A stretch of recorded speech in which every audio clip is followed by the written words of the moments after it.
WPTF Rochester, the sports leader. 95.7 FM and AM 950. The Fan, Rochester, an Odyssey sports station.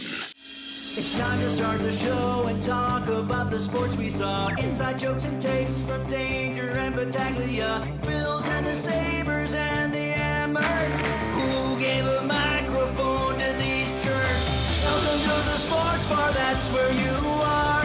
Welcome to the sports bar, that's where you are. Welcome to the sports bar, that's where you are. With Danger and Battaglia. And Columbus School, join us. You are in the sports bar, Rochester's only local sports talk show. Gene Battaglia with you. Yeah, just no Mike Danger today. Something came up. Life, that'll happen. Danger will be back on the show here tomorrow. We have time for your calls at 866-4FAN, 866-4326. You can write to us on X. Our handle is The Fan Rochester. And certainly, we have a new platform, relatively new, YouTube and Twitch. You can go check it out there. And if you want to leave a comment there, we'll check that out as well. Let's set you up for the show here today as it's finals time, and I'm not talking about school. Last night, fantastic game one in the NHL. Can the NBA follow suit? Indiana, Oklahoma City. OKC, a big favorite in this series. Joining us at 4 o'clock, she is the host of the Heat Check podcast, Trista Crick. It's been a minute since we had Trista on the show. She will join us, give her thoughts on the finals, but I think the story that's more interesting to our audience, and maybe for NBA fans in general, if I'm just going off of what's getting more coverage right now, what happened to the Knicks after their season ended? Why would you fire your head coach after your best season in 26 years? We'll get Trista's thoughts on that and where do the Knicks kind of go from here. Coming up at the bottom of the hour, our normal segment with Dan Fates, 13 Wham, Buffalo Plus as the Bills. Another week of the OTAs, actually the last week of the OTAs. We're in the month of June. We get to the mandatory portion next week, and then we all take a break here for the summer. We'll talk to Dan Fates, 13 Wham, Buffalo Plus. By we, I mean it's actually the Bills. Most of us are going to be working through up until Fisher. Again, our phone number, 866-4FAN, 866-4326. Now, on the other side, if you're a really diehard listener to the Fan Rochester, okay, Danger's out today. Who is it? Is it going to be terrible? Take Timmy. No. Is it going to be the Dan DeLorean? Dan DeLorean has other responsibilities. No, he just had to leave. He offered. But we welcome in a man that we referred to quite often on this show, a man who keeps the train on time here, a guy that we love and affectionately call the Pizza Dude because he introduces us to new slices, new varieties. Derek Abbey joining us, Pride of Brockport. Now, before you open your mic, I'm going to tell the story of how you and I first met. And you cannot interrupt me because I'm sure you're going to dispute some of my version of the story here. But my version is the correct version. I just want to get everybody to know of this in front. So, like many places, Rochester has a lot of great schools for communication. You have St. John Fisher, you have RIT, you have the State University in New York at Brockport. And that's where Derek Abbey, along with some others, calling SUNY Brockport football. And this is the Courage Bowl a few years ago. And it's the big game, right? The benefit for Camp Good Days and Special Times. And here on the Fan Rochester, we're the proud home of St. John Fisher football. I've been doing that, what was the first year? 2007. So it's been a while. We've had a great relationship with the school. And when we were out at Brockport for this one game, before the game, got to meet Derek, got to meet another guy that coincidentally, he's doing part-time stuff here too, Nick Coble. And as I'm getting ready to do my broadcast, there's just a little partition in between the two of us. And I could see that, okay, this is the WBSU broadcast, and Derek Abbey and Nick Coble are getting ready to do this, and I could see the nervousness in Derek's face. I could see just kind of the sweat pouring down. And just to kind of break the ice, I said, hey, grab their attention, and I proceeded to flip him off. This is about with 5 seconds to air. And the look on his face, like, how could you do that? How could you be so unprofessional? I was just trying to lighten the mood there. It's only college football, Derek. Derek, welcome to the show. How are you? Good. How are you doing, Gene? Yes. I, for the most part, that was honest. But like, I looked over at it. Nick was the one that was freaking out. Like Nick was like looking at you, like, what's going on? For me, I was just like, oh, it's just okay. I'm here to party. So, since that time, we've had this game, and this game now dates. When did you come over here? 6 years? Yeah, 6 years. We have this game, and some others have caught on to it, where we flip each other off. Very immature. You would never want to do this in front of a client. I would never want to do this in front of a manager. But that's the best time to do it. Well, that's it. But I just can't walk into his office and do this. You have to, like, it's something where, like, you're turning a corner, and Derek's turning the corner, didn't expect to see me there, and there I am greeting him, flipping him off. Or there's one time I'm just walking down the street, and I hear, hey, and I turn around. It's on Commercial Mill. I'm like, it's Derek. And then your big S-eating grin, like, I got it. One time at Fisher during training camp between practices, you hid for a half hour. And then you flip me off. So I don't know. We've never tallied who is actually the all-time leader here in terms of this game. I feel like if we go off of most times, it's probably you. But if we go off of like over the top ones, it's probably me. Because we have that one from St. John Fisher. Yeah. We have the time that you had a broken computer and I logged on, and after I fixed it, and there's like a million pictures of like, oh, thank you, IT guy.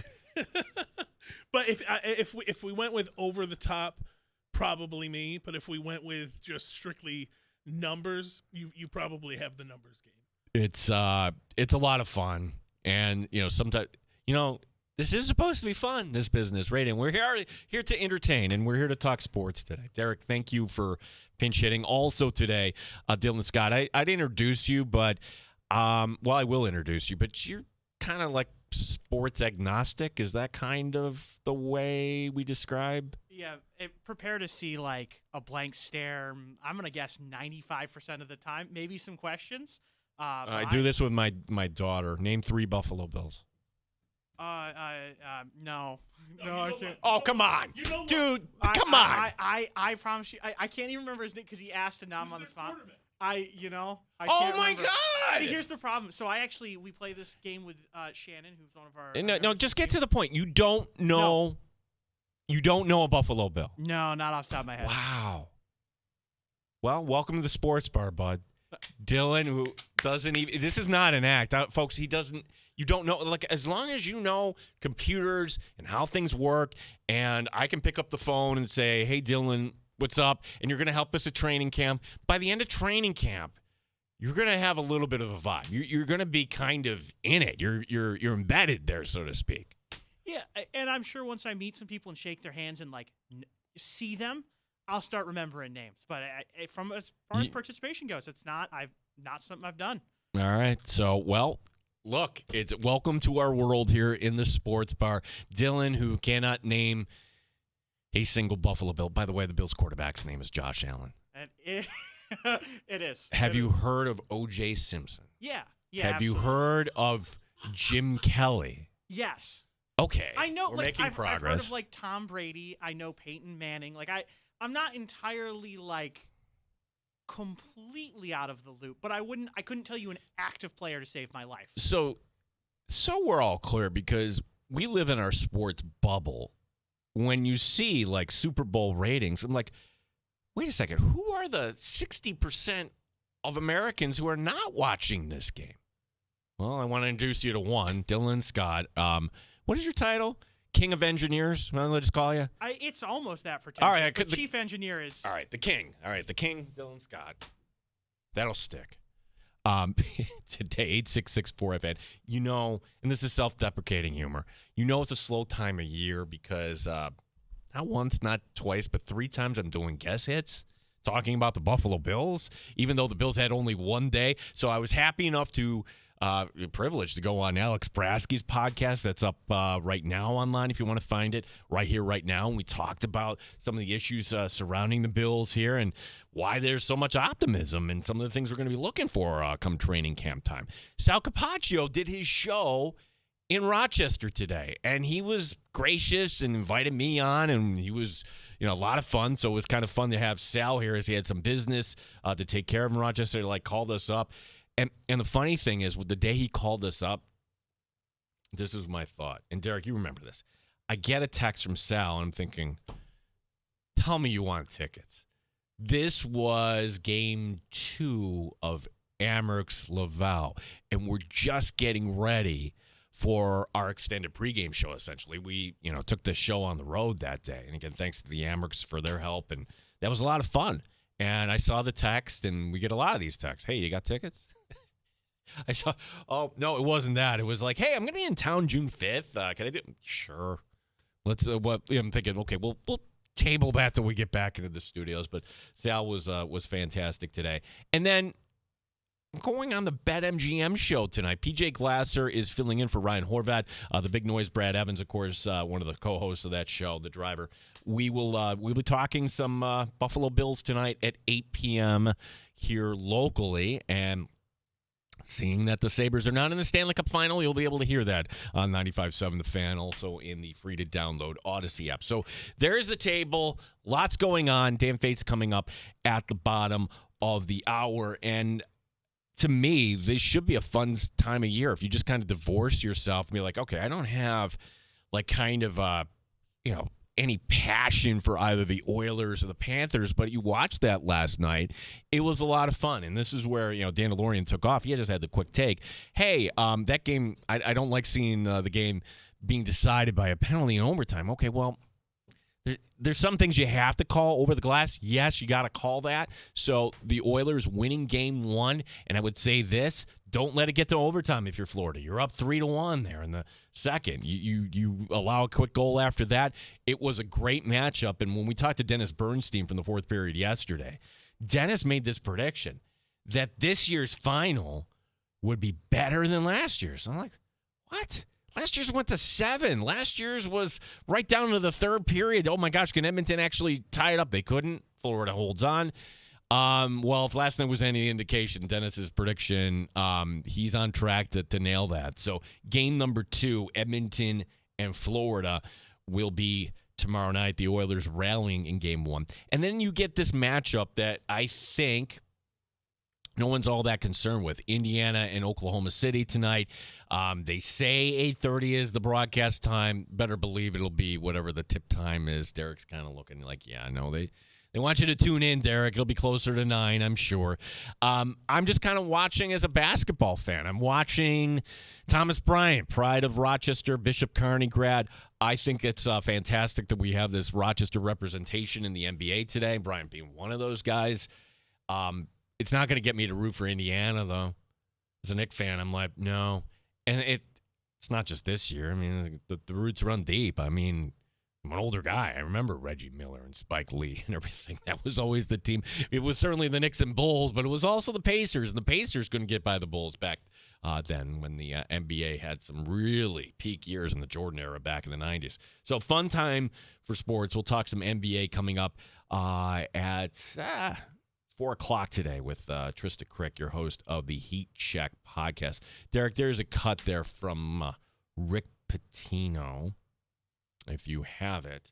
Rick Pitino last night on Yes, giving his thoughts on the vacancy with the Knicks. Nick job is open. Do you want it? Absolutely not. I think whoever comes in, if he doesn't get to the finals, it's going to be deemed an unsuccessful season. So whoever comes in has got so much pressure on them to take this team to the next level, because that's why they're doing it, obviously, in their minds. Rick Pitino has a good thing going at St. John's. He did expand on this a little bit, saying that I'm 73 years old. I don't want to coach 100 games. You're thinking, well, it's not 100 games, it's 82. And then, well, no. I mean, you got preseason, then you got the postseason, and oh my gosh, it is 100 games. He has a clearer path to greatness with St. John's. He right now has become the toast of Manhattan. Like, come on home. He's got a great thing going. If I'm Patino, I don't care what you're offering me.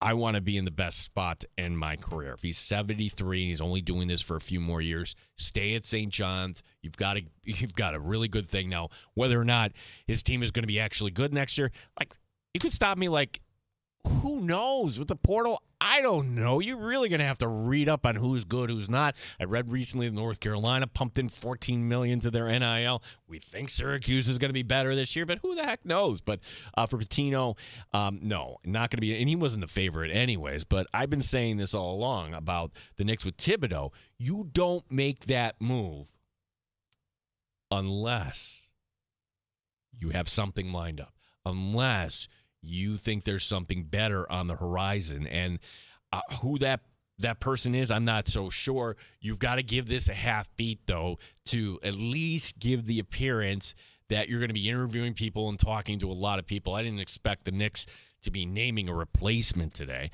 And quite honestly, I don't know how the NBA rules work. I can tell you in the NFL that it's frowned upon, that they don't want owners talking about their head coaching searches while NFL playoff games are going. Once we get to those games during the weekend, okay, if you got news or something, you got to holster that until we get to Monday or Tuesday, whenever we get back to a day that does not have games.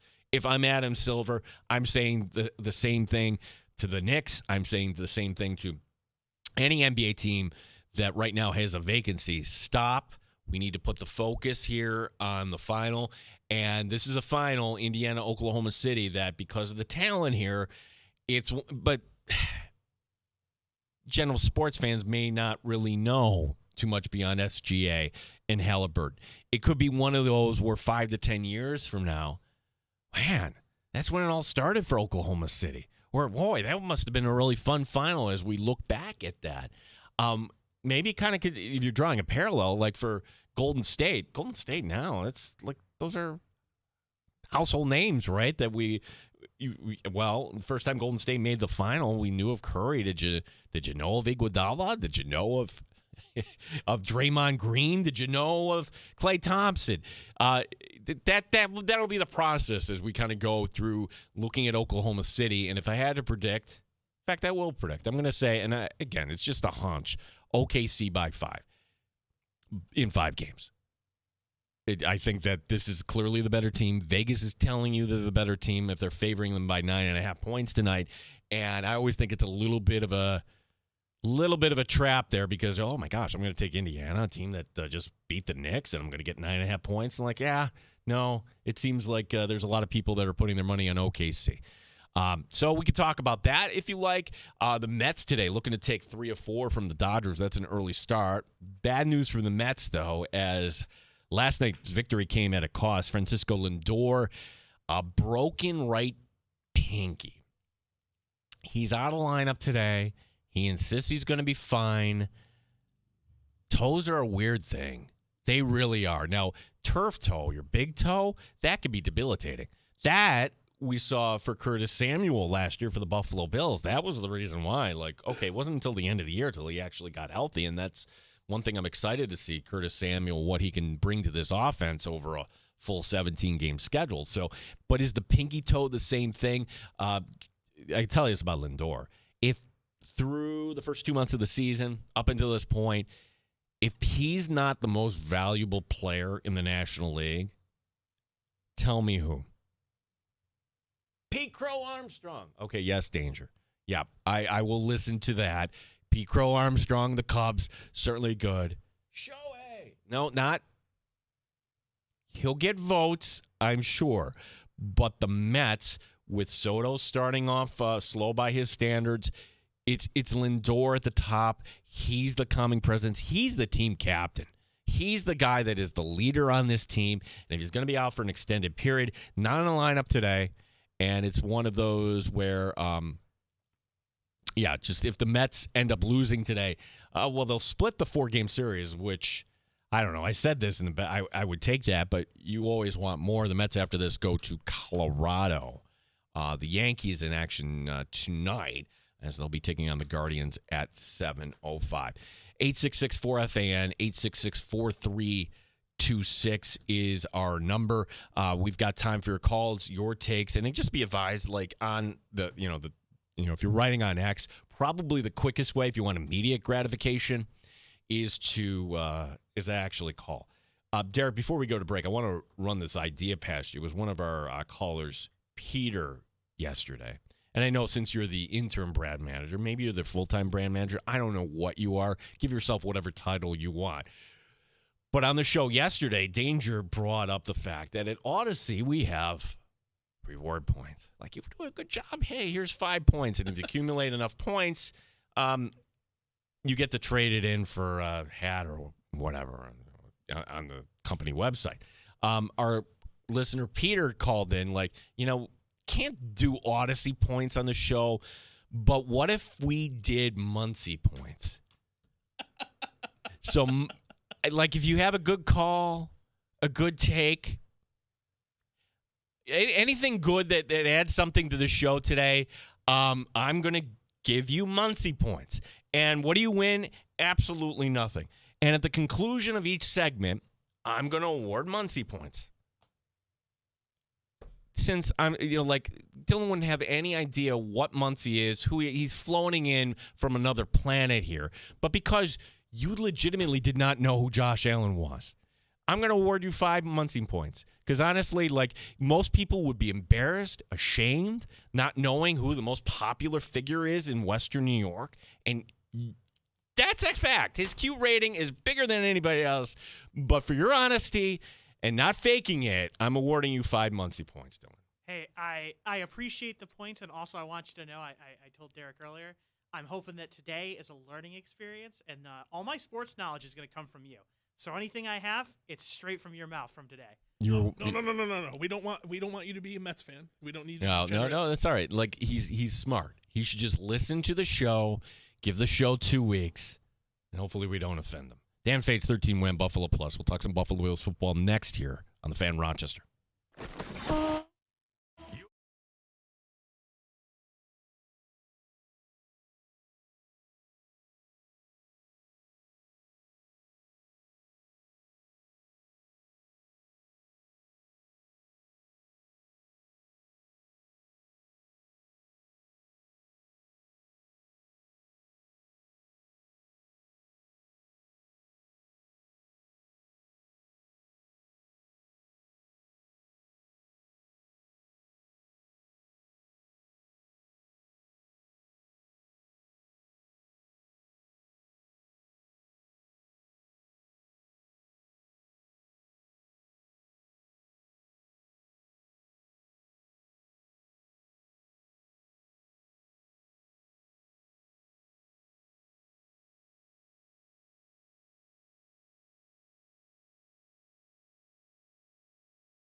Tell it to play 95.7 The Fan and watch your device shift from meteorologist to sports guru.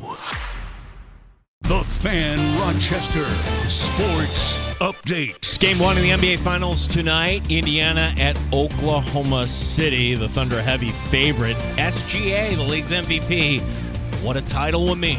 To win a title on top of everything that's happened this year would be special. I've said this so many times, but I don't play for the individual stuff. I don't play for anything else besides winning, and I never have my whole life. When I was 9 years old, I played to win an OBA championship. When I was 20 years old, I played to win an SEC championship, and now I'm 26 and want to win an NBA championship. Like, it's always about winning. Trista Crick, Heat Check Podcast. She'll join us at 4 o'clock today, talk a little NBA. The Wings tonight are in Worcester. On the Major League scoreboard, middle of the 7th, it's the Royals leading the Cardinals 3-0. White Sox are up in the Tigers 2-0 in the 5th. No score between the Phillies and the Blue Jays. The Braves lose to the Diamondbacks 11-10. Dan Fates joins us next on the show. Gene Battaglia, The Fan Rochester. Neat or on the rocks? It's the Sports Bar with Danger and Battaglia on the Sports Leader, 95.7 FM and AM 950 The Fan, Rochester. I don't know how to describe the relationship Dan Fates and I have. I think we have a mutual respect. I think that I would consider Dan a friend. And when Dan picked up the phone, he seemed kind of down. I'm just concerned here. Dan, how are you? Been better, and be careful. You're doing the show by yourself today. That's very brave of you. I come on here to give you content, and we're friends. Be careful. Don't make me hang up, Gene. We're good friends. I will hang up.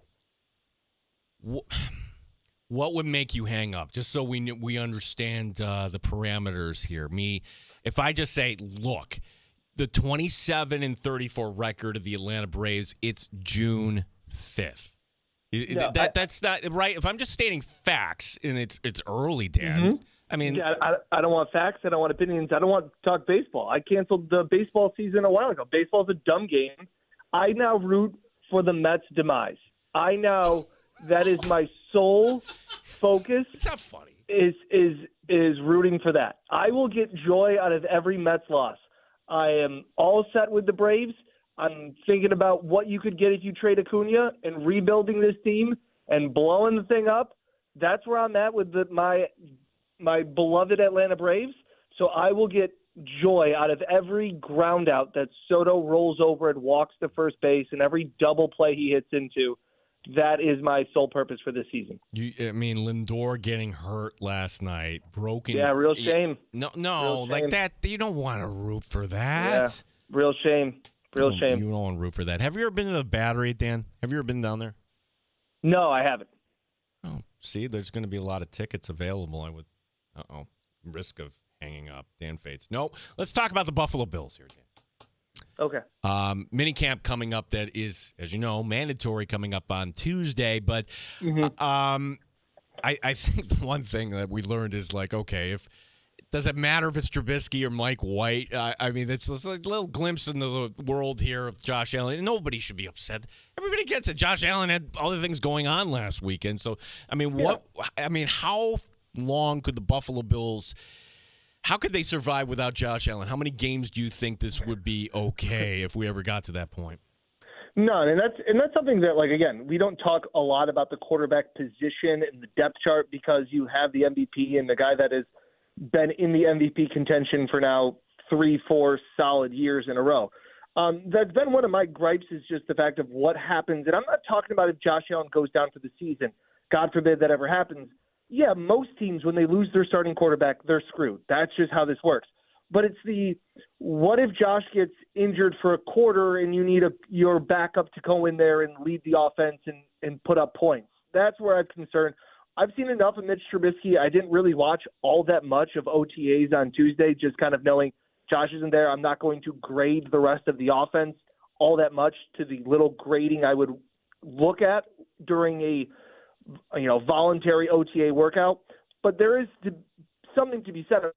You want to pay massive money to get Kirk Cousins to be the backup, but there is some concern, in my opinion, of just what is behind Josh Allen if there ever is that moment. How long could they go? A couple games? No, I think that you're kind of punting on games and taking L's if Josh is out and misses a game. Okay, so Dan, as we're talking, if you look at your phone, we just had some breaking news here. Sorry, we'll get back to the Bills here in a second. Dan, Derek can't find the breaking news. All right, we don't have the sounder here. I'll just read it. Tom Pelissano, others reporting that. Ow! It really hit me. I didn't know it was coming back that far. Some shows have a legitimate sounder. We have John Sterling getting clunked in the head a couple of years ago. Aaron Rodgers has informed the Pittsburgh Steelers to fly to Pittsburgh on Friday and sign before next week's minicamp. It's going to be a 1-year deal. Dan, your reaction, does this change anything at all in your mind for the Steelers or in the AFC?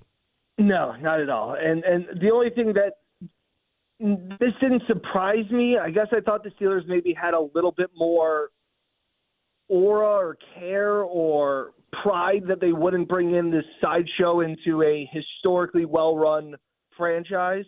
I will find what will annoy me not only is just Aaron Rodgers and all of that, but it will annoy me that how do you want to say this? The commentators on TV will try and paint a picture that this marriage will work. And I just don't see at any point how this marriage fits in well. They're not a good offensive line. Rodgers is very much immobile at his age. It's different if you're saying that he's a good quarterback. I don't think he's a good quarterback to begin with, but they say that they always had hope that Tomlin and Rodgers could work something out, and they have this great relationship, and that's why he's going to Pittsburgh.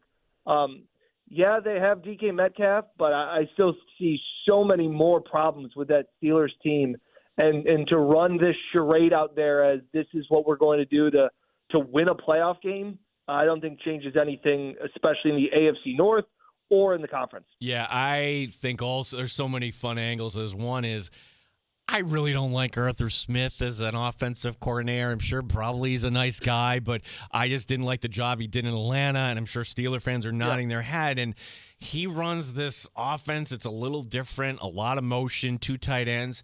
I don't know. Like, I watched a lot of Packer football over the years, Dan, and it seems like Aaron Rodgers doesn't like motion, and you know where the guys line up, and that's that. Yeah. So I'm just wondering, okay, what offense are they actually running? Are they running the Arthur Smith offense? Because I'll sign up. I'll get some popcorn for that because Aaron Rodgers is going to come in and he's going to say, nope, we're running what I like to run here.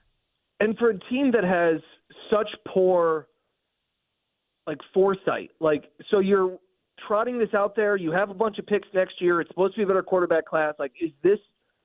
It feels this is what a bad team does to try and sell some tickets. And look, we're bringing out Aaron Rodgers and this former MVP. The Jets tried that because they're a bad team. And now the Steelers are saying, well, it didn't work there, but it'll work here. I just don't see that. Again, I'm sure it'll be in person. There'll be so much McAfee buzz because of all of this and the Steelers and all this stuff. I don't know. We've talked about it on here before. I'm over the Aaron Rodgers. I'm surprised that anybody, how they got this information. Aaron Rodgers doesn't talk to anybody. I guess this is incredible how this information got out so early. But yeah, I'm kind of over the Aaron Rodgers thing. I don't think he's a very good quarterback, and I don't think it makes the Steelers any better than when they had Mason Rudolph, in my opinion. I'm sure a lot of the First Take and those sort of shows upset because there goes a lot of their June programming. We can't talk about what are the Steelers going to do. Well, now we know, and we'll have some audio from next week's Steelers mandatory minicamp. Yeah, and Gene, I think it's Steelers Jets week 1. Yes. Oh yeah. Wow, isn't that funny how that kind of worked out there? That the NFL kind of knew that. How about that? Dan Fates, 13 Wham. Buffalo Plus joining us. All right, let's get back to the Bills at hand. Just sorry for that Steeler interruption, but wanted to present to that. The number one story on everyone's mind, James Cook. I think it's interesting that everybody is saying all the right things, Dan. Like you heard this week from Joe Brady, again, calling him Jimbo. And to me, it's almost like we're letting him know by giving him the nickname that he's loved. Come on back here. But do you have any inkling? I don't, from where I sit, like how this story is actually going to play out next week.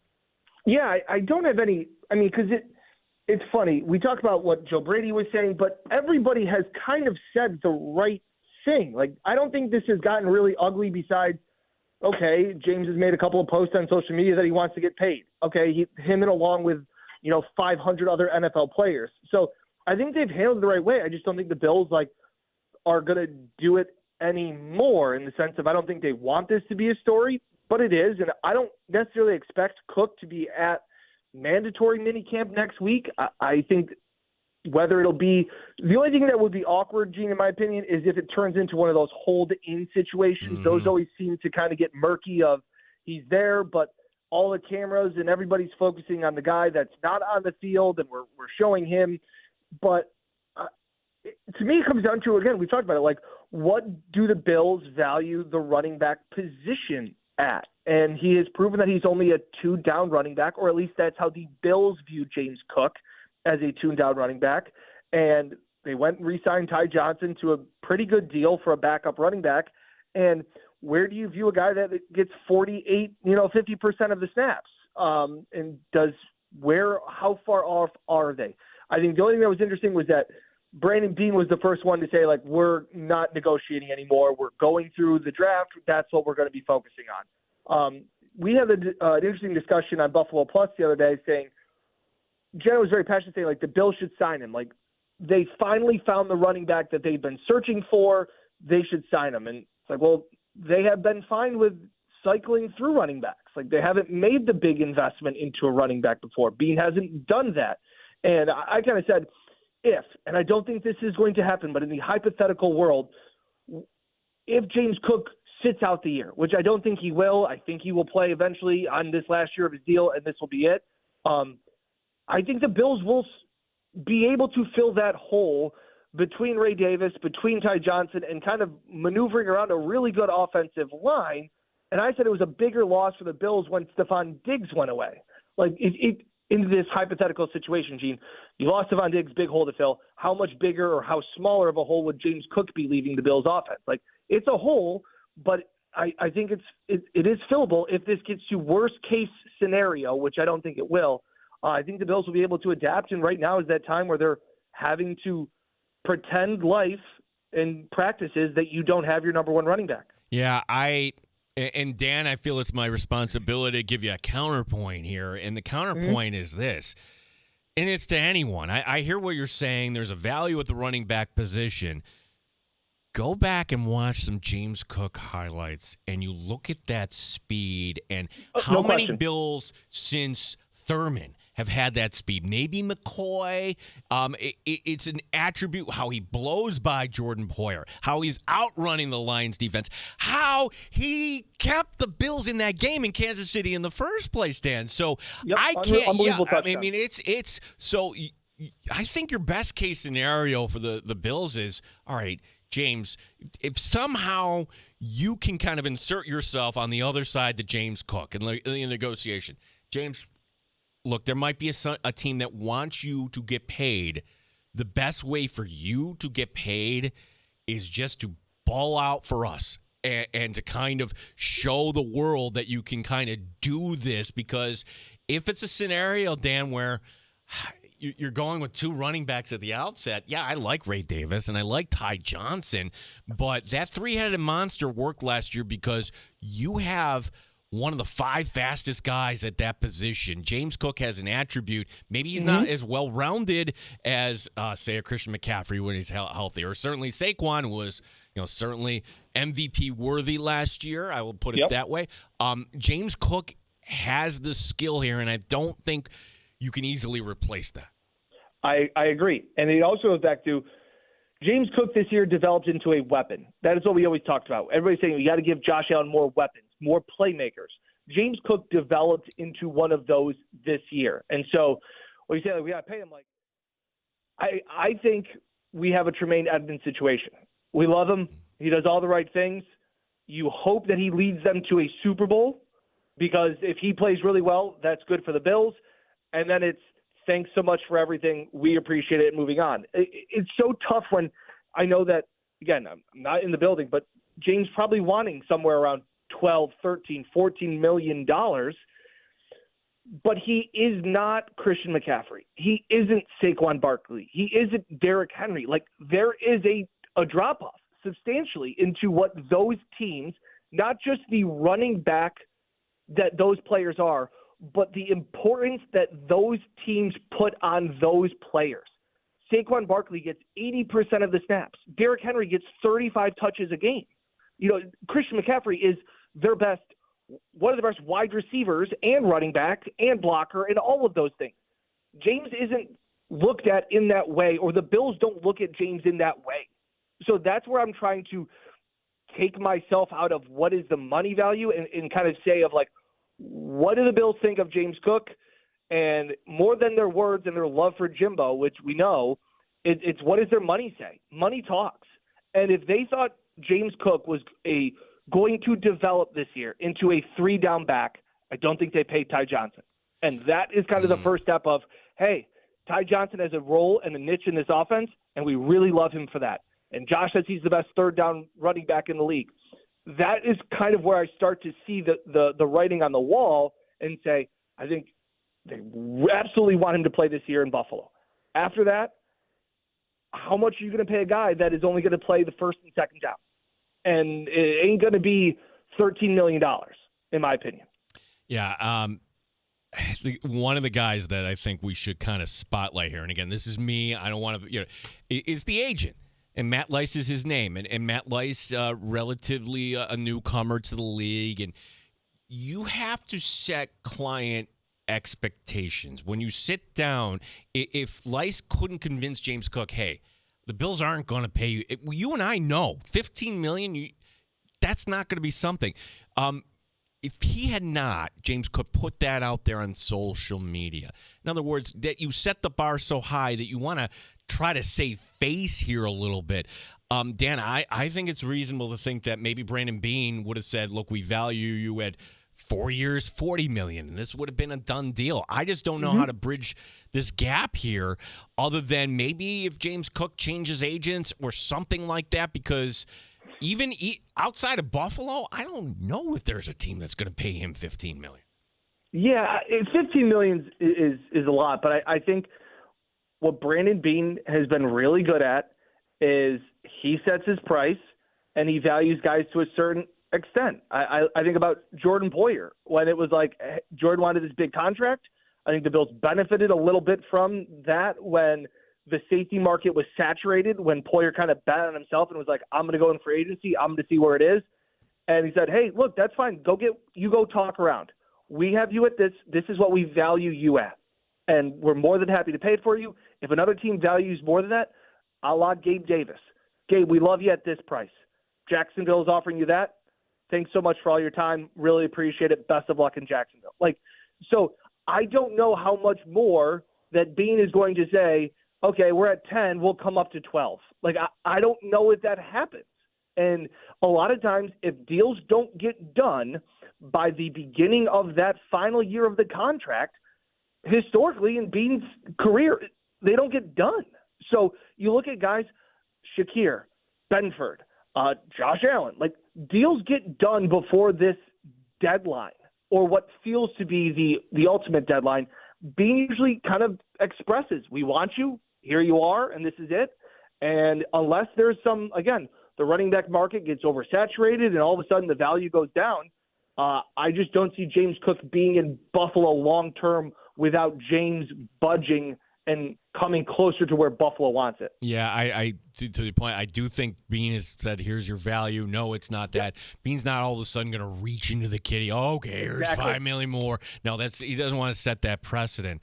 Dan Fate's 13 Wham Buffalo Plus. There's other stories certainly from the OTAs that you just saw. And, as reporters, we're not supposed to be pulling for guys. It's hard not to pull for Tre'Davious White. Tre'Davious White, 2.0 in Buffalo. Dan, what are your observations? And can he because it wasn't good last year, but thinking, was he healthy? Was his head in the right spot? Could he actually be the starting corner opposite Christian Benford week 1? I think the Bills hope he's not. I think if Tre'Davious White is the CB2 week 1, that means something's gone kind of wrong with Maxwell Harrison. And again, I've said it before, like, Trey White is a good floor to have. Like, it's not going to get worse than that. Same reason that they brought back Dane Jackson. It's better to know the devil you do than the devil you don't in this case. So, perfect example too. I'll get back to Trey White, but people are like, well, Cole Bishop's got to start. Cole Bishop's got to start. Well, if DeMar Hamlin starts over Cole Bishop again, that means something has gone wrong with Cole Bishop, because I think the Bills will give Maxwell Harrison and Cole Bishop every single opportunity to earn starting jobs this year. So with Trey White, I'm 100% with you. I don't know how much tread is left on the tires for Trey. I don't know if his speed is going to be good enough to get him on the field, and if he is, to what capacity is that? But I know that Trey is a great person, and the Bills love that. And hearing from him, hearing the way his teammates and coaches talk about him, he's a great dude. I remember when he walked back into the Ravens game, I kind of forgot he was on the Ravens. Yeah. And we're shooting all of the Bills players arriving in the locker room. Obviously, the Ravens fans enter in the same tunnel.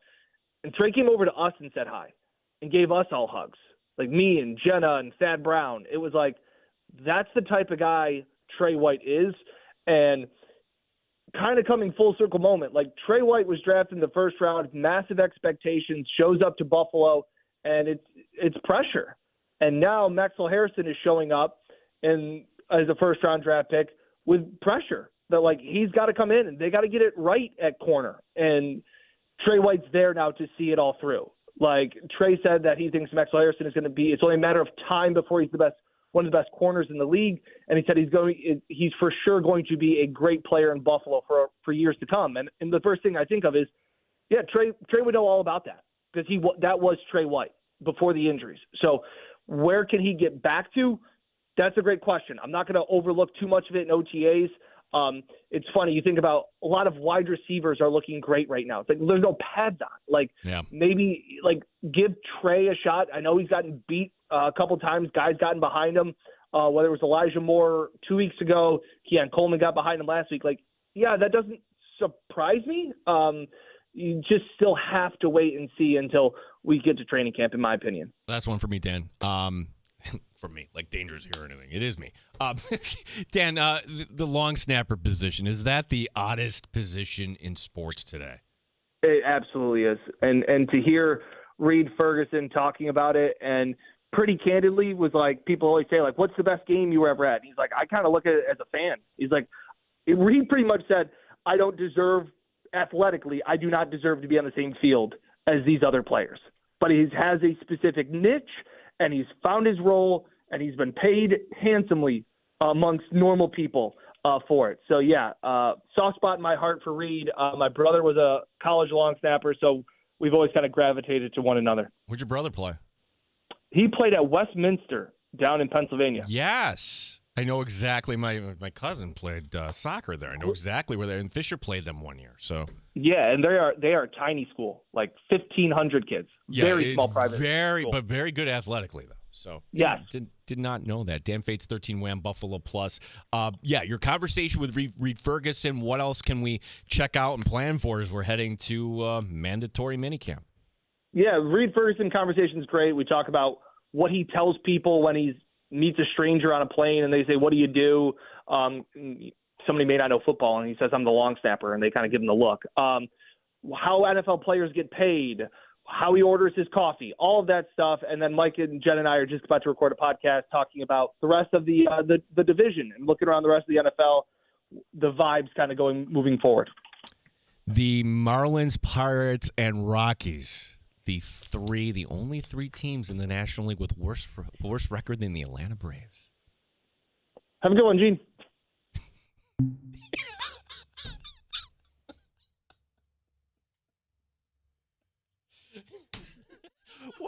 What? It's a fact. Atlanta is behind Washington. That was a terrible loss today. 11-10 to the Diamondbacks. Yeah, that's bad. Dan Fates 13 Wham Buffalo Plus. It'll come around. I'm sure the Mets will be down at some point. You do this to your friends, right? We got Trista Crick coming up. We got to clear the way. What's the plan for the Knicks? Oh, by the way, if you're just tuning in, getting in your car, Aaron Rodgers is go. Should I call Danger up right now? Let's do that. Let's see if Danger will pick up. Do. He's not here today. This is not really good radio. Let me see if. Can you put the phone up here? Let's see here. I'm going to call Mike Danger and let him know that I won the bet. Was this a box wine bet? This is a box wine bet, and it's because I don't know anybody's cell phone number. I got to look up Danger's cell phone number.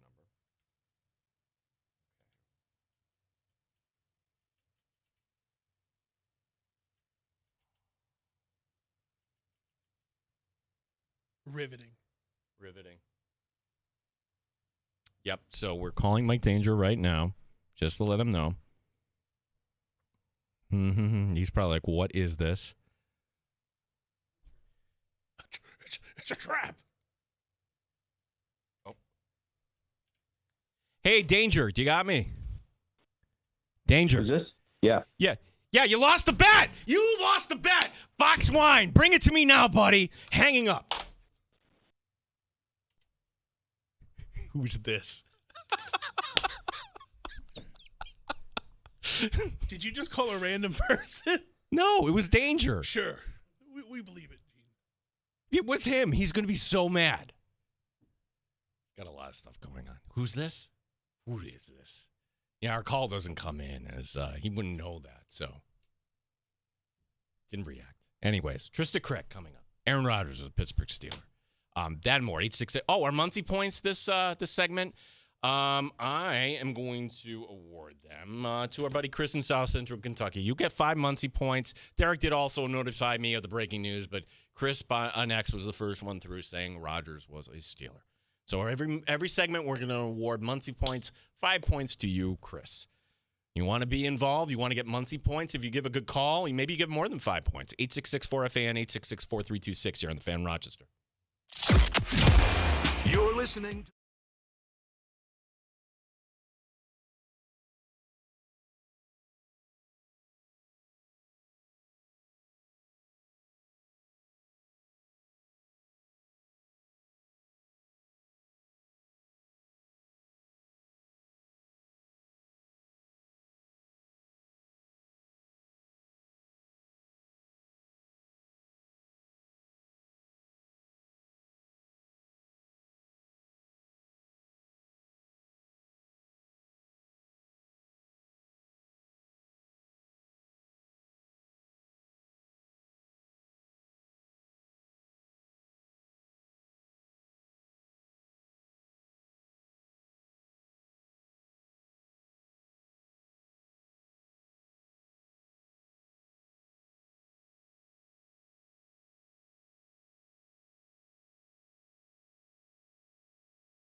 and streaming online and in the Odyssey app at The Fan Rochester. The sports leader, 95.7 FM and AM 950. The Fan Rochester, an Odyssey sports station. The Fan Rochester Sports Update. NBA Finals taking center stage tonight. It's Game 1 in Oklahoma. The Thunder and the Pacers. Indiana's Tyrese Halliburton. If we were to win a championship, I don't want to win any other way. I don't want to go around or go over. I want to go through. You want to go through the best team. You want to go through the best challenge. So this is the best challenge, and this is the best team in the NBA. It's been the best team in the NBA all year, and they're well coached. They just do everything so well. We will get the thoughts of Trista Crick, the Heat Chat podcast, joining us next here in the Sports Bar. Rochester Red Wings tonight, continuing their series in Worcester. They lost there yesterday by a 9-1 score. On the Major League scoreboard, the Braves fall to the Diamondbacks 11-10. Royals are up on the Cardinals 3-2 in the top of the 8th in Game 1. Jays are up on the Phillies in the 3rd, 4-0. Gene Battaglia, the sports leader, 95.7 FM and AM 950, The Fan Rochester. It's time to start the show and talk about the sports we saw. Inside jokes and takes from Danger and Battaglia. Bills and the Sabres and the Amherst. Who gave a microphone to these jerks? Welcome to the sports bar, that's where you are. Welcome to the sports bar, that's where you are. Welcome to the sports bar, that's where you are. With Danger and Battaglia. Oh, yeah, 5-yard penalty on me because in the update I didn't mention Aaron Rodgers is officially heading to Pittsburgh. He's going to be there next week. I won my box wine bet. We didn't invite Trista Crick on to talk Aaron Rodgers, but Trista, you'll always remember where you were. Really appreciate your time today. Trista, how are you? Good, sirs. How are you? Well, you know, we got another Rochester guy in the final tonight. That being our guy Brian from Indiana, who all of a sudden played. But gosh, before we talk about the finals, I'm sure you're getting this a lot here. Trista Crick, the host of the Heat Check podcast. You can also listen to her on the Score in Chicago. Trista, what did you make of the whole Knicks decision to part ways there with Tibbs? I was surprised. I was shocked, actually. You talk about what Tibbs was able to do, and you wonder why that wasn't good enough, right? You take a team coming off of 7 straight losing seasons. You make the playoffs in 4 out of the 5 years that he's there. You win playoff series in 3 seasons of those 5. You go to the first conference finals in 25 years. You've got 2 back-to-back 50-win seasons or more. And, you know, you didn't have a full offseason with Karl Anthony Towns and Mikal Bridges based on when you got them in trades. So it's odd. Now, on the other end, you have to say, okay, well, is it true that Karl Anthony Towns, who used to be represented by Leon Rose, who's now in charge of the New York Knicks, that Karl Anthony Towns told Leon, I don't want to play for Tibbs? That's a possibility. He's played for Tibbs once before, and it didn't go that, great then. Is it possible that Leon Rose saw some of the issues that Tibbs had in terms of the adjustments that he took a long time to make and finally did make in the Eastern Conference Finals and said, I think probably there's a coach that's maybe more modern and I can extract more, or that they can extract more from this roster?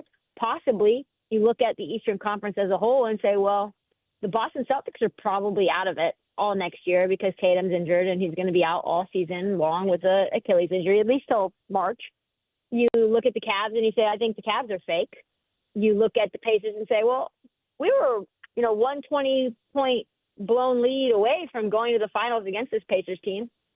If we can get a better coach, maybe we can win it all. Maybe OKC loses to Denver next year if Denver makes changes, or OKC runs into some bad injury luck, and that's how teams win titles. So maybe they see next year as an opportunity. But overall, I'd say it's a risk because it's not guaranteed that you're going to get anybody better than Tibbs either. Yeah, shocking firings, they happen in sports. They happen in the NBA. Like when Malone got blown out right before the end of the regular season. Like, wait a second, why would they make that move? And then, oh, okay, the reporting came. Okay, you didn't get along with the GM. It was basically, you two make nice. No, we're going to go in a different direction.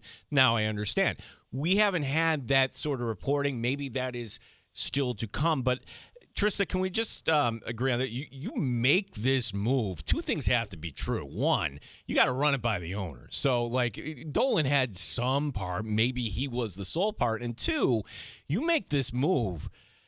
They have to have an idea who their target is. Do they not? I can't see like this being like an NFL sort of process where you're going to bring in guys and interview all along, or could it be? Your thoughts on how this happened and what's next? Yeah, number one, I would say, just to add additional clarity about Michael Malone, it wasn't just that he didn't get along with Calvin Booth, because they fired Calvin Booth too. And it wasn't just that friction was causing issues. It was that the team stopped playing for Michael Malone. They had tuned him out, and the organization saw, David Adelman, Rick Adelman's son, being a spark for this team, that he would come in and help them do more than they could do in the postseason, and that they thought they had a real shot to beat OKC, which, to be honest, they did. They almost, right? If it wasn't for Lou Dort hitting 3 straight threes, they win that game. And I think it was game either 4 or 6, and that's that, right? So, and that is kind of how that happened. In terms of the Knicks and their organization and what their plans are, for me, I don't think you make that move without a short list of guys who are interested that you think fit. Now, there's not a lot of guys that have that are open to work right now. Like Michael Malone, I don't think is a fit. Michael Malone's making $27 million, something along those lines. He just signed an extension. So why would he go to the Knicks? I know he's a Queens-bred guy, but it's a very similar type of style of coach. Yes, he's got more modern offensive schemes, but a little bit more grisly, a little bit more tough to deal with, and that's personality that maybe Karl Anthony Towns doesn't jive with. And you look at other guys that have been fired, like Budenholzer. I don't think that works. Look at guys like former coaches, retreads, like a Jeff Van Gundy or a Terry Stotts. I don't see that.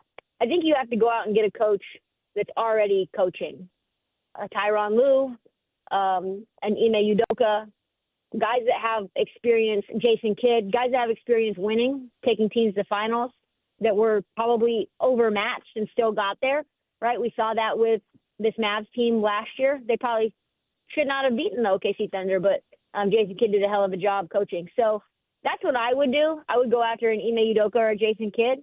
But if they get a retread like a Mike Brown, I'm going to be very concerned. No, please. No. We can't figure Jay Wright would entertain this, would he? I couldn't see it. I mean, I think you throw enough money at somebody, they entertain anything, right? And that's saying a lot, because I think Jay Wright is very happy being a commentator. But if there's any reason for him to go and do it, it would be the guys that he was in the trenches with and won two titles with, Jalen Brunson, Josh Hart, and all those guys, the Villanova boys back together. I just personally feel like that's a very low probability scenario. Trista, Indiana, Oklahoma City tonight, game 1 of the finals. This is how I view this. When we get to like 5-6 years from now, we're going to look back and I think, wow, this is where it all began for Oklahoma City, and maybe more people will know some names beyond SGA. I think this may be the start of a dynasty for Oklahoma City, and if you're a basketball fan, why would you be down on this series? Your thoughts here as we get game 1 here tonight. Yeah, Oklahoma City's set up for another 5-6 years, right? Like, you've got guys under contract for the next 2 or 3. You're probably going to keep the core of SGA, Jalen Williams, and Chet Holmgren. Outside of that, you've got pieces that you can interchange that are coming up through the ranks right now, like Cason Wallace, who's coming off the bench. Like, if Lou Dort were to leave, who's one of the best defenders in the league, Cason Wallace is also very good. They also have a bajillion first-round draft picks. They've got a guy that they drafted last year who's been out all year with an injury in Nikola Topic, who's also supposed to be awesome. So they've not only got a full cupboard full of assets that they can use to swing and try to get a star, or just continue to build their backlog of players that are going to be cheap, right? Because when you have a supermax guy like SGA and a max guy like Jalen Williams and another max guy coming down the road in Chet, you have to have cheap guys around the fringes in order to stay a team that has a lot of depth, which is what I think is working in this league is 9-10-man rotations that you can play all the way in deep into the playoffs instead of what we've seen a long time, which is, for a long time, which is multiple stars and a bunch of scrubs. Yeah, for Indiana to win this series, we know what happened against the Knicks. The Cavs, they took care of them, and they bounced back. And that one game against Milwaukee sent them on their way. What has to happen in this series for Indiana to hoist the trophy? They have to be nuclear from three. That's what they have to do. They have to shoot 45, 50% from three, pretty much 4 times. And Indiana is a great three-point shooting team. They're a very chaotic offense. And they're going to need to be very confusing to the best defense in the league and one of the best defenses in league history, according to statistics, right? But the one thing that OKC does is leave the corner threes open. They let a lot of threes get up without a lot of contest. So if that's the case, then that's where Indiana needs to exploit it. It's going to be very hard to keep up with the offense that Oklahoma City has. Indiana has to also force the Thunder into having an offense that's completely in the half court, no transition buckets. Indiana can't turn the ball over. And still it will be hard, but that's the only recipe that I see and that many others see as a way for them to compete, let alone get 4 wins. Yeah, Trista Crick, our guest here in the Sports Bar. You can check her out on the Heat Check podcast, Indiana and Oklahoma City tonight. And, I'd be remiss if I didn't ask you because we're always got one eye to the future here. What do you think would be the best fit there for Antetokounmpo? Or, I mean, I don't know if it's the same question. Where do you think ultimately would be some of the destinations he could end up? Houston, I hear. Are we really considering Toronto as a destination? It doesn't feel like there's an obvious best fit for Giannis because the issue that Giannis has is that, he's obviously tremendous talent, one of the best defenders we've seen, he has a lot of force and is unstoppable offensively downhill. But Giannis kind of wants to be a point guard. He wants to have the ball in his hands pretty much at all times and initiate the offense like his name is Nikola Jokic, which he's obviously not. Can't shoot like Jokic, can't facilitate like Jokic, but he just wants to pretty much have the ball and take it downhill and dunk. That's like the large majority of how he operates. The problem is that other teams are going to want their guards to facilitate, and they would want Giannis to be a screener and play what we thought would be a very electric pick-and-roll game between Damian Lillard and Giannis. But Giannis doesn't want to screen 40 times a game. That's not what he does.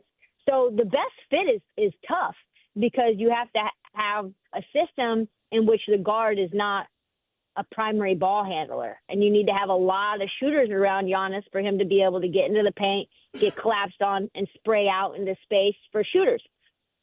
It's not like LeBron 1-to-1, but it's similar in the sense that LeBron's not really a guard when he wants to have the ball in his hand at all times and be the orchestrator. Now, he's much better at that than Giannis. But it's hard to see a real fit if Giannis wants to contend right away, and that seems like what he wants to do, and wants to be the go-to guy to run the offense. Now, maybe that's Houston, but I don't know. What are they going to have to give up in order to do that? Yeah. I don't see that being New York because Jalen Brunson has the ball in his hands a ton. I don't see that being L.A. I don't know what assets they have to give. There's not many obvious spots. I think as much as we want Giannis to leave, I think probably logically Giannis stays. Last one, Trista. Beyond Giannis, what are some of the top storylines coming up in July? We know I hate the Dallas won the lottery, but they did. But beyond the draft, what other movement could we see here, do you think? Oh, that's a great question. And I think Dallas getting Cooper flagged is probably number one. I think that's going to be a game changer for them as Dallas has become so hated by their fan base, right? Giannis is obviously another one. San Antonio, they are interested in Giannis. I didn't mention that in your last question, but maybe that's a place that they would be interested in adding him. You've got Kevin Durant, who will be most likely moved. What happens to Devin Booker if this is a Phoenix Suns team that's now rebuilding? Detroit is very interested in Devin Booker, and Houston is very interested in Devin Booker. Devin Booker's from Detroit. Houston needs a guard that they can rely on to score. That's interesting to me. This could end up being a very explosive off season. Who do the Knicks end up getting as a head coach, and what does that mean for Karl Anthony Towns? There's a lot of people who thought maybe that experiment didn't work. What does Minnesota do? Minnesota is now being linked to John Morant. Are we serious? John Morant and Anthony Edwards together would be ridiculous. So I think that those are kind of the top ones, but I think there's going to be a lot of movement, trades, especially trades around the fringes. Like, for example, with the Denver Nuggets, who know they need to get better. Do they trade their, third player in Michael Porter Jr. and break him up into little pieces so that they have more depth to compete with the likes of Oklahoma City? Well, if you love the NBA, may we suggest Trista's podcast. Trista, tell everybody about it, how often it drops. Yeah, so Heat Check comes out twice a week, every Tuesday and Friday. If you like the NBA, make sure to follow it. We'll have tons of interviews throughout the postseason, along with just commentary and comedy about what's going on in the NBA. And then if you are interested in women's sports, I also have a women's sports podcast called Let Her Shoot. It's a general commentary on what's happening in all of women's sports. Generally, we're talking about a lot of Women's College World Series in softball right now. Obviously, the WNBA is starting to ramp up, and there's a lot of storylines there, of course, and a lot more. Yeah, I think the WNBA maybe this is an interesting patch here. Would you not agree with Caitlin Clark being out here? But maybe this will give an opportunity for people to realize, hey, there's actually more to this league than just Caitlin. Yeah, no doubt. It's going to be a very, very fun and exciting season. Trista, appreciate your time. Thanks so much today. Let's do this again soon. Absolutely. Thanks for having me. Trista Crick, who you hear on the Heat Check podcast, joining us. And the whole thing about Tibbs is, and again, it's the New York media. No one has the story here. And Trista, again, just kind of, you forget that Karl Anthony Towns was with Tibbs in Minnesota. Was this Cat putting this out there? Was it the owner? Nobody seems to know. It could be just as simple as Leon Rose, and this was Trista's last one, looking at the Eastern Conference saying, okay, what do we have next year? Cleveland, not going to be as good, not worried. Swipe the other direction. Boston, yeah, they're not going to be good. Unfortunately for them and their fans, Tatum's out. Well, Indiana, we just nearly beat these guys. The Knicks are right there. This is a really, really brash move. And it's not without precedent in sports. I mean, for many years, the Tampa Bay Buccaneers were right there.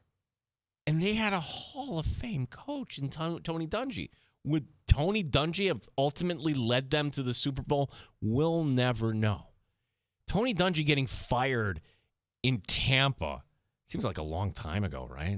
20-plus years ago. But John Gruden coming in, sometimes it's just the fit. Sometimes you just need a different voice. And maybe that's how I'm presenting the best case scenario for Knicks fans. Maybe ultimately this is how it will go. So, but I will stand by this. The Knicks know who they want. You don't make this move and then begin the process and have everybody talking in. If you let go of a guy who's been 2 times the coach of the year in Tom Thibodeau, a guy who brought you the best season in 26 years for the franchise, well, you better have an idea. Tampa Bay knew who they wanted. They wanted a guy from Tampa. Could they swing a deal with Oakland? They ended up doing that. Your calls at 866-4FAN, 866-4326. Trista gets 5 Muncie points in that segment because I haven't looked at X. But again, what we're doing on the show today, instead of honesty points, I'm awarding Muncie points to anybody. Oh, and by the way, I'm going to award 5. Can I do this, Derek? I'm going to award 5 points to me for winning my bet. Our top story today, Aaron Rodgers with the Pittsburgh Steelers. I have won my box wine. That is 2 consecutive boxes of wine I have won from one Mike Danger. Just so you know, he's already called you out on Twitter, and you're degenerate and you're childish. Just his words, not ours. Oh, my gosh. He did. Listen to the sad, cowardly misfit disguised as a professional broadcaster prank call and hang up on me. I'm speechless. Oh, come on. Come on. Pay up and be a man, White Danger. Your calls when we come back here. We got a little talk, I guess. Aaron Rodgers is a Steeler officially. It's a sports bar. Danger is off today. He's got other things going on. The pizza dude, Dylan, in here as well, here on the Fan Rochester.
Does your morning need a jolt of sports excitement?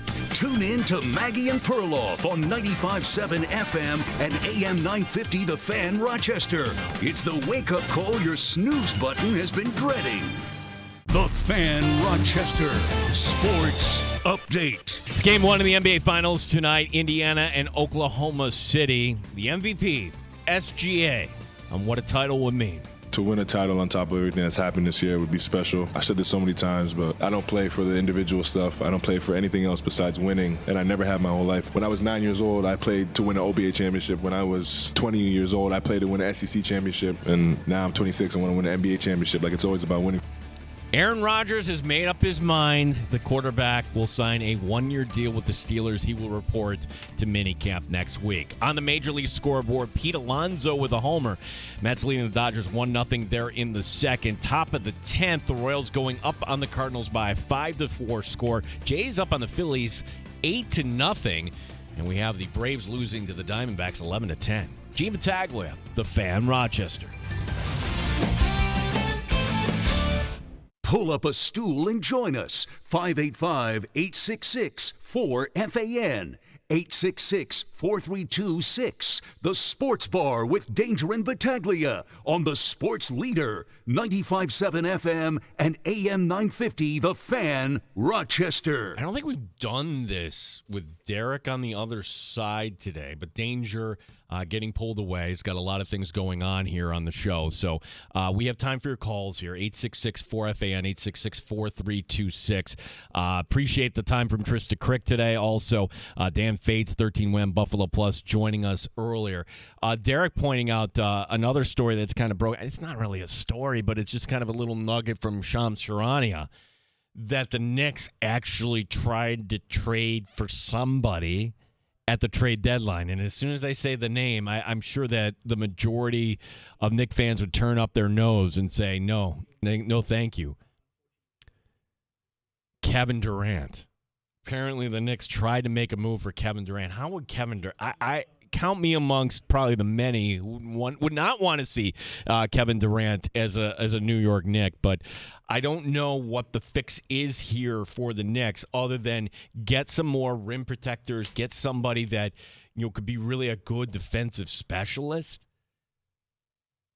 I love the role that Jalen Pickett carved for himself on the Denver Nuggets. They're not going to let him go, but like some young player like that can really play some defense.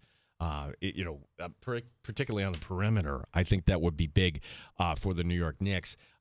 So we have that story, and we finally have the end to our story of the box wine bet. I'm being called a misfit online. I didn't hang up on Danger. He didn't answer. He wasn't talking. How does that mean I hung up on him? We'll have to pull the audio here. I don't think we were rolling. We weren't rolling on that, Derek, were we? We were. Give me a minute. I'll try and find it for you. Oh, all right. Yeah. So let's review what happened in the 3 o'clock hour. We did our interview with Dan Fates, and I kind of set him up this way. Dan Fates, grumpy that the Braves gave up 11 runs today to the Arizona Diamondbacks. And check. There we go. There we go. Sorry about that, folks. Braves giving up 11 runs to Arizona. Not a good thing, certainly. But as soon as, and he hung up, I knew he was going to do that. As soon as that came over, Derek holding up his phone, other people showing me, wait a second. Oh, wow. We've got Aaron Rodgers now as a Pittsburgh Steeler. I won my box wine bet. You may say, who cares? I never win bets with Danger. I've never won back-to-back bets with Danger. I am going to have a supply now of box wine thanks to Mike Danger. And in a moment that maybe I'll regret when Derek finds this audio, I called Danger up live, not knowing that he would actually pick up the phone, not knowing that or forgetting that when we call out on this line, you don't know it's us. It comes in as some. It doesn't even come in as Rochester. It comes in as some random teams in the National League. Oh, did we find it? You keep talking. I'll keep talking. Okay, yeah, we find it. So it's coming up here. But I was very excited on the show today. You're hearing the voice of Pizza Dude. Derek licking his lips, fishing through the audio. Oh. Here we go. Hey, Danger, do you got me? I found it. One moment. Okay. Let me get it up. Here we go. Get it up. Yep. So we're calling Mike Danger right now, just to let him know. He's probably like, "What is this?" It's a trap. Oh. Hey, Danger, do you got me? Danger. Who's this? Yeah. Yeah. Yeah, you lost the bet. You lost the bet. Box wine. Bring it to me now, buddy. Hanging up. Ooh. Ooh. Ooh. Oh, damn it. Derek, we shouldn't have played that. It's not a good look for me, buddy. Did you just get caught big timing someone else, Gene? Like, I legitimately said hanging up. I didn't give him time to respond. Hanging up. Oh, no. Oh, no, I got a little carried away.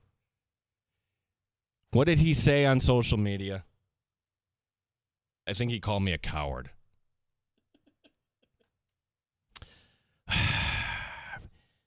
People are saying I should get Muncie points deducted. Peter's saying Danger should get 30 Muncie points for that.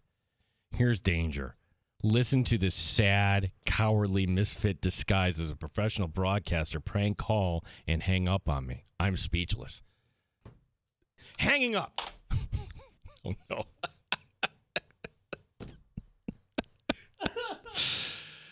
Oh. Aaron Rodgers is a Pittsburgh Steeler. You will remember where you were when Aaron Rodgers, the news came over. You were listening to the sports bar in Rochester. Ultimately, what does this mean for the Pittsburgh Steelers?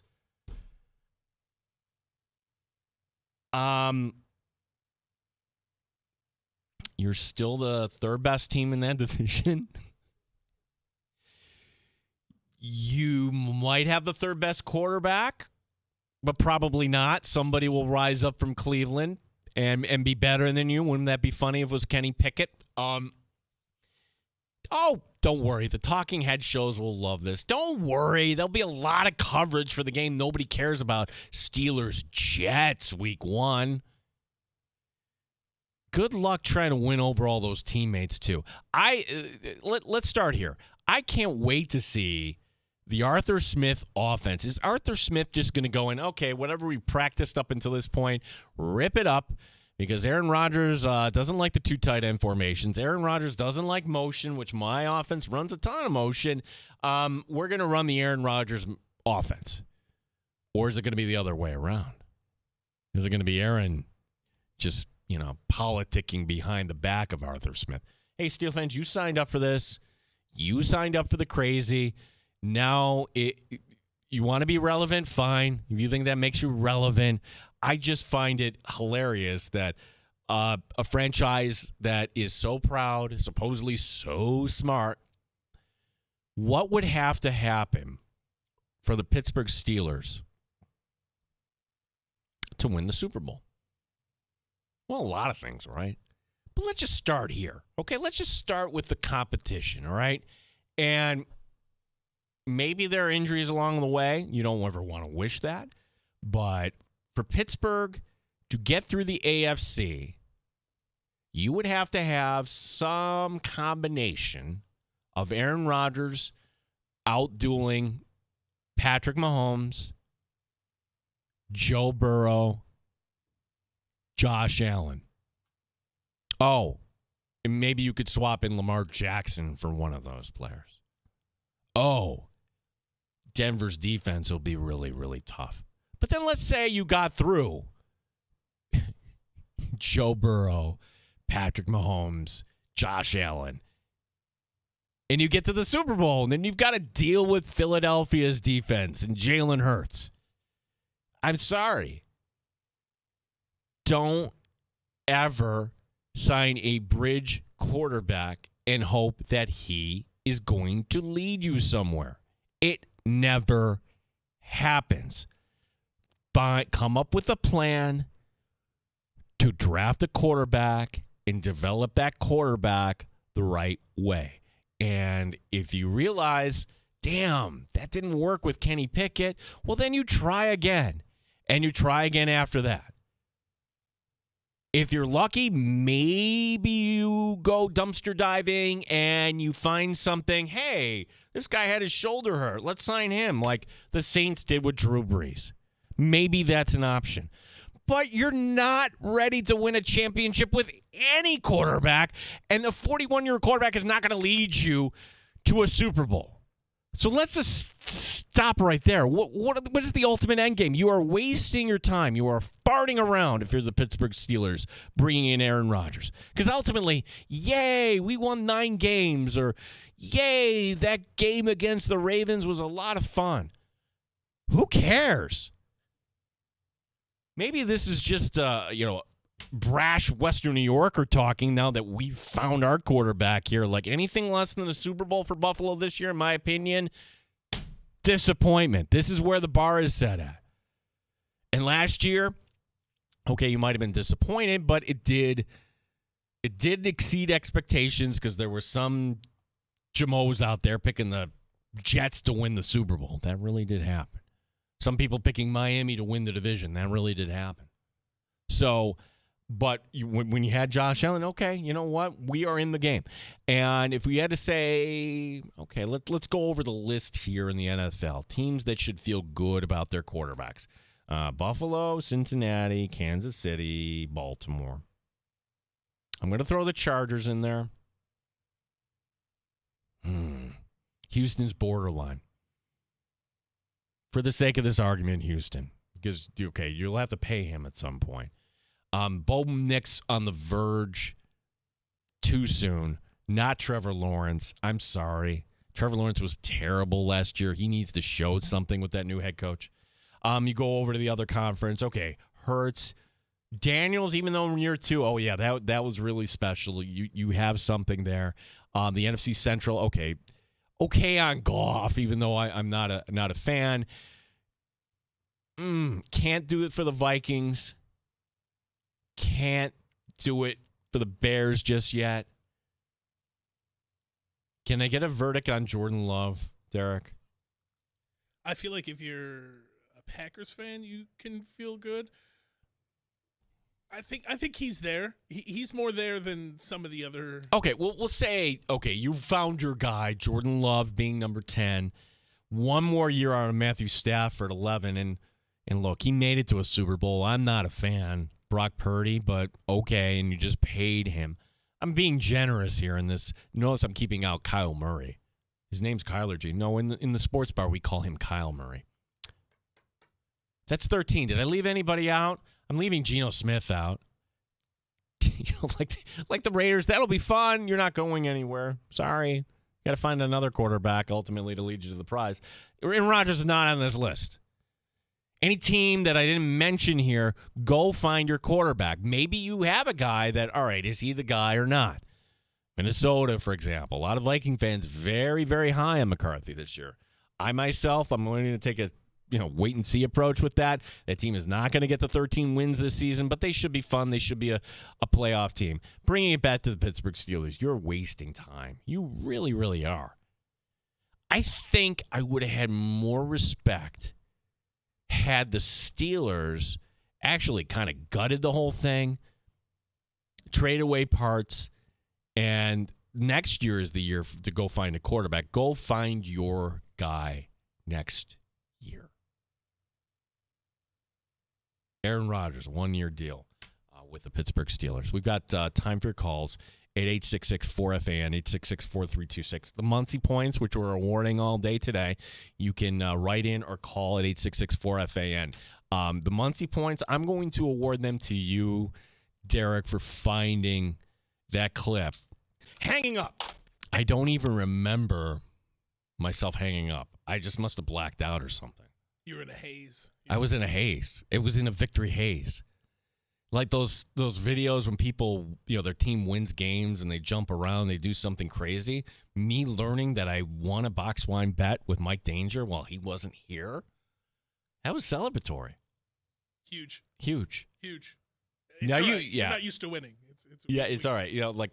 Derek, I know you don't, which I commend you. Like, that's not your thing, the box wine. I would open it up and I would share with you, buddy. That's not your thing. Can I ask a question? So I'm trying to. First time I filled in on the sports bar in multiple years since COVID. Wow. And there's something here that popped into my head, into my eyes, and it says, where is it? It says "Wine with Gene," and it said "Wine with Gene." I have no idea what that clip is. So everybody knows here. Danger has this screen, and there's no rhyme or reason to how he organizes it. Some are color-coded. Other things, are the way they're labeled, I don't know. It makes sense to him, but nobody from the outside. You want to listen to Wine with Gene? I have no idea. Hey, Dangerous. Oh, my God, this. As you can see from our Facebook photo. Hey, Dangerous. As you can see from our Facebook photo that we're enjoying all the wines of the Keuka Lake region, and we've invested lots of money in the wines, having a great time, and awesome that Gene has the day off. And won today, Cleveland or Dallas? Oh no, Dallas. Okay, that is year one of the sports bar. That is the executive producer and me rolling tape on her. I think because we're down in the Finger Lakes, and what do you do in the Finger Lakes? You sample wine, and when it gets time for dinner time, you're feeling quite good about yourself. I don't know why that's labeled me. That's actually the executive producer talking. You realize that if she's listening right now, you playing that unknowingly, I should have known what it was labeled as. I didn't know what it was labeled as.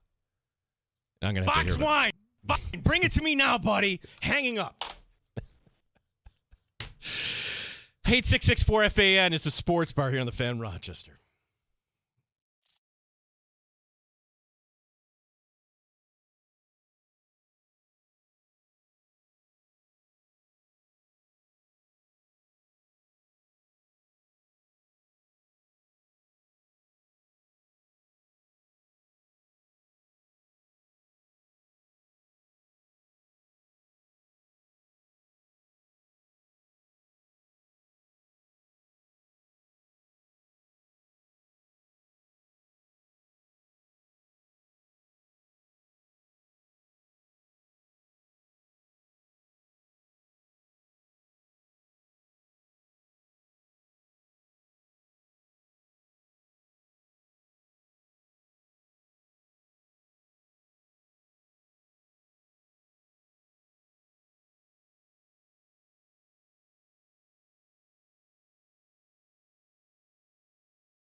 95.7 FM, The Fan, Rochester. Imagine having a big voice like that. You just do that all the time. Welcome back to the Sports Bar. Mike Danger is out today. Something came up. Everything's fine. Nobody worry. He'll be back tomorrow.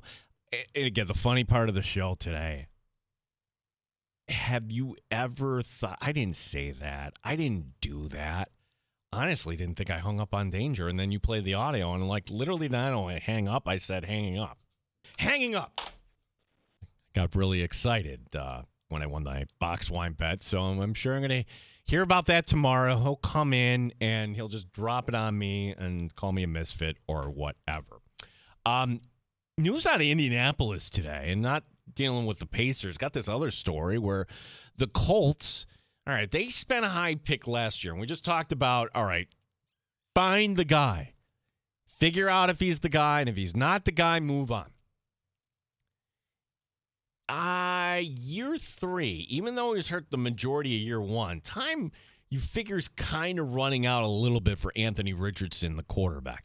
Anthony Richardson, to kind of review, coming out of Florida, wow, look at the skill set. Some people, and this is kind of maybe the lazy comparison, when you look at gifts when it comes to mobility and arm and just raw talent, you automatically get compared to Josh Allen, right? Hey, this guy could be the next Josh Allen. Well, quarterbacking's a little more, complicated that. And also, well, you need to protect yourself. So Anthony Richardson, year 1, gets hurt. He's out for the majority of the year. Ouch. That's not good when you were kind of sacrificing year 1 if you were the Colts. Now here comes year 2, and Anthony Richardson is there. And then you have that moment I don't know if he'll ever be able to recover from. It's a game down in Houston where things aren't going well, and he puts his hand to his head, which is the universal sign for tapping out. Ooh. You would have been better off just faking an injury, just taking a knee and just, going out that way. So just to come out, that you needed a blow, it's like, that doesn't look good when you have guys that are killing themselves around you. But, hey, you know what? It's a new year, but here's a couple things that are different. One, Daniel Jones is there, okay? So Daniel Jones, the Giant, he's there. This is a true-on competition between Daniel Jones and Anthony Richardson. 2, sadly, the owner passed. Jim Irsay has passed. So if Jim Irsay had a vote in this, I don't know, does the GM want to protect the job that he has?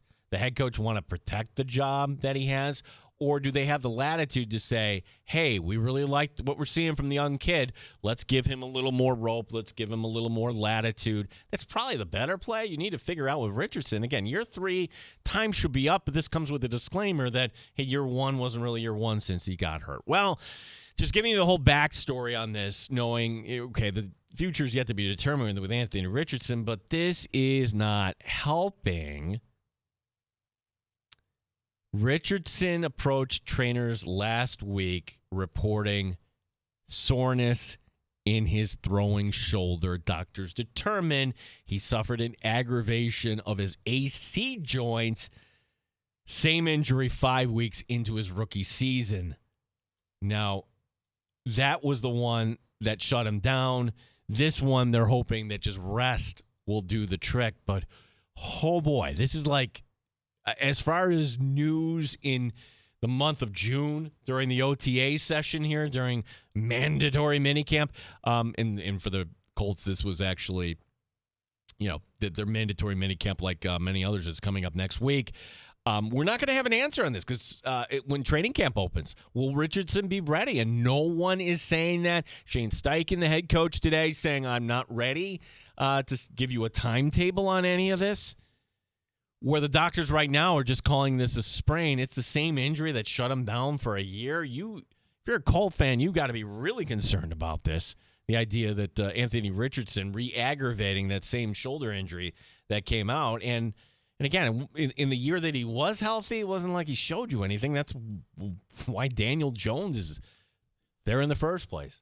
Oh, by the way, when I brought up Drew Brees, people bring up the Tom Brady argument all the time. Well, you can find a franchise quarterback in the later rounds. Okay, once in every 25 years. Like the Hall of Fame quarterback they pick up off the scrap heap Yeah, like that's one in every 25 years, too. Drew Brees should have been a Miami Dolphin. They chose Dante Culpepper over Drew Brees. Drew Brees ends up in New Orleans. Sean Payton is there. Yeah. You remember Dante Culpepper? So young. Yeah. Make me feel old. Dante Culpepper had like one great year for the Vikings, and he hit the market, and the Nick Saban. Don't forget that. Nick Saban didn't see the talent in Drew Brees. Just probably looked at his height and said, nope, we want Dante Culpepper. Well, could Daniel Jones be the next Drew Brees again? Come on. You're kidding yourself. Now, coincidentally, Drew Brees' time with the Chargers ended because of a shoulder injury. Just as we're talking about that. Our number 866-4FAN, 866-4326. The Mets now up on the Dodgers, 3-0. I'm not being misfitting. I'm just reporting. Dan DeLorean, Starling Marte with a homer. Also, you've got a homer from Pete Alonso. So things are looking good for the Mets, except Francisco Lindor broke his right pinky last night, was hurt when he was hit by a pitch. I should say pinky toe, not pinky finger, pinky toe. That's let me clarify that. If it's like the big toe, that's a super big problem. Like 2 years ago, it really derailed the season for Aaron Judge. Aaron Judge, coincidentally enough, at Dodger Stadium, runs into that gate, and you think it's not a big thing. It is a big thing. Turf toe is really nasty. What does the pinky toe have to do with an athlete's ability? Francisco Lindor and management saying, nope, I'm not going on the injured list, but how long is that going to take to recover there for the Mets shortstop? Because to me, okay, my bias will admit that, but tell me who the MVP of the National League has been to this point. I'll listen to PCA in Chicago because the Cubs are a fun story, and the Cubs, if they add a little bit more at the deadline, maybe they're the team nobody wants to play this postseason. Maybe it's the Mets and the Cubs getting the bye, not the Dodgers. The Dodgers are farting around. They've got to get their act together. Yes, they've had injuries, but that's something that they'll need to focus on. We will give you some score updates coming up in the Sports Center update. We have time for your calls at 866-4FAN, 866-4326. We're awarding Muncie points during every break here today. And let's see. Well, let's review. I awarded Muncie points earlier to Dylan. Dylan ran away. He didn't stay for the rest of the show. Dylan, who I put him on the spot, name one Buffalo Bill. I couldn't name Josh Allen.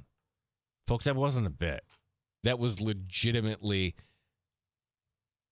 He's a nice guy, very smart when it comes to computers, everything. You need people like that in an office. Stepping up today when we're all kind of shorthanded, everybody's in a different position, and we all know somebody like that, right? You hired him. I didn't hire him for his sports knowledge. No, apparently not. No. I knew coming in. No, like I learned today, like, okay, you've been on the board. Bouncing things off of, yeah, that would be difficult. So more coming up here. Happy hour on the way here on the Fan Rochester.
9BF Rochester, the sports leader. 95.7 FM and AM 950. The Fan, Rochester.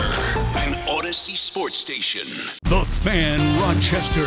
Sports update. It's game one of the NBA Finals tonight. Indiana at Oklahoma City. The Thunder a heavy favorite in this series. Tyrese Halliburton of the Pacers knows this. If we were to win a championship, I don't want to win any other way. I don't want to go around or go over. I want to go through. You want to go through the best team. You want to go through the best challenge. So this is the best challenge, and this is the best team in the NBA. It's been the best team in the NBA all year, and they're well coached. They just do everything so well.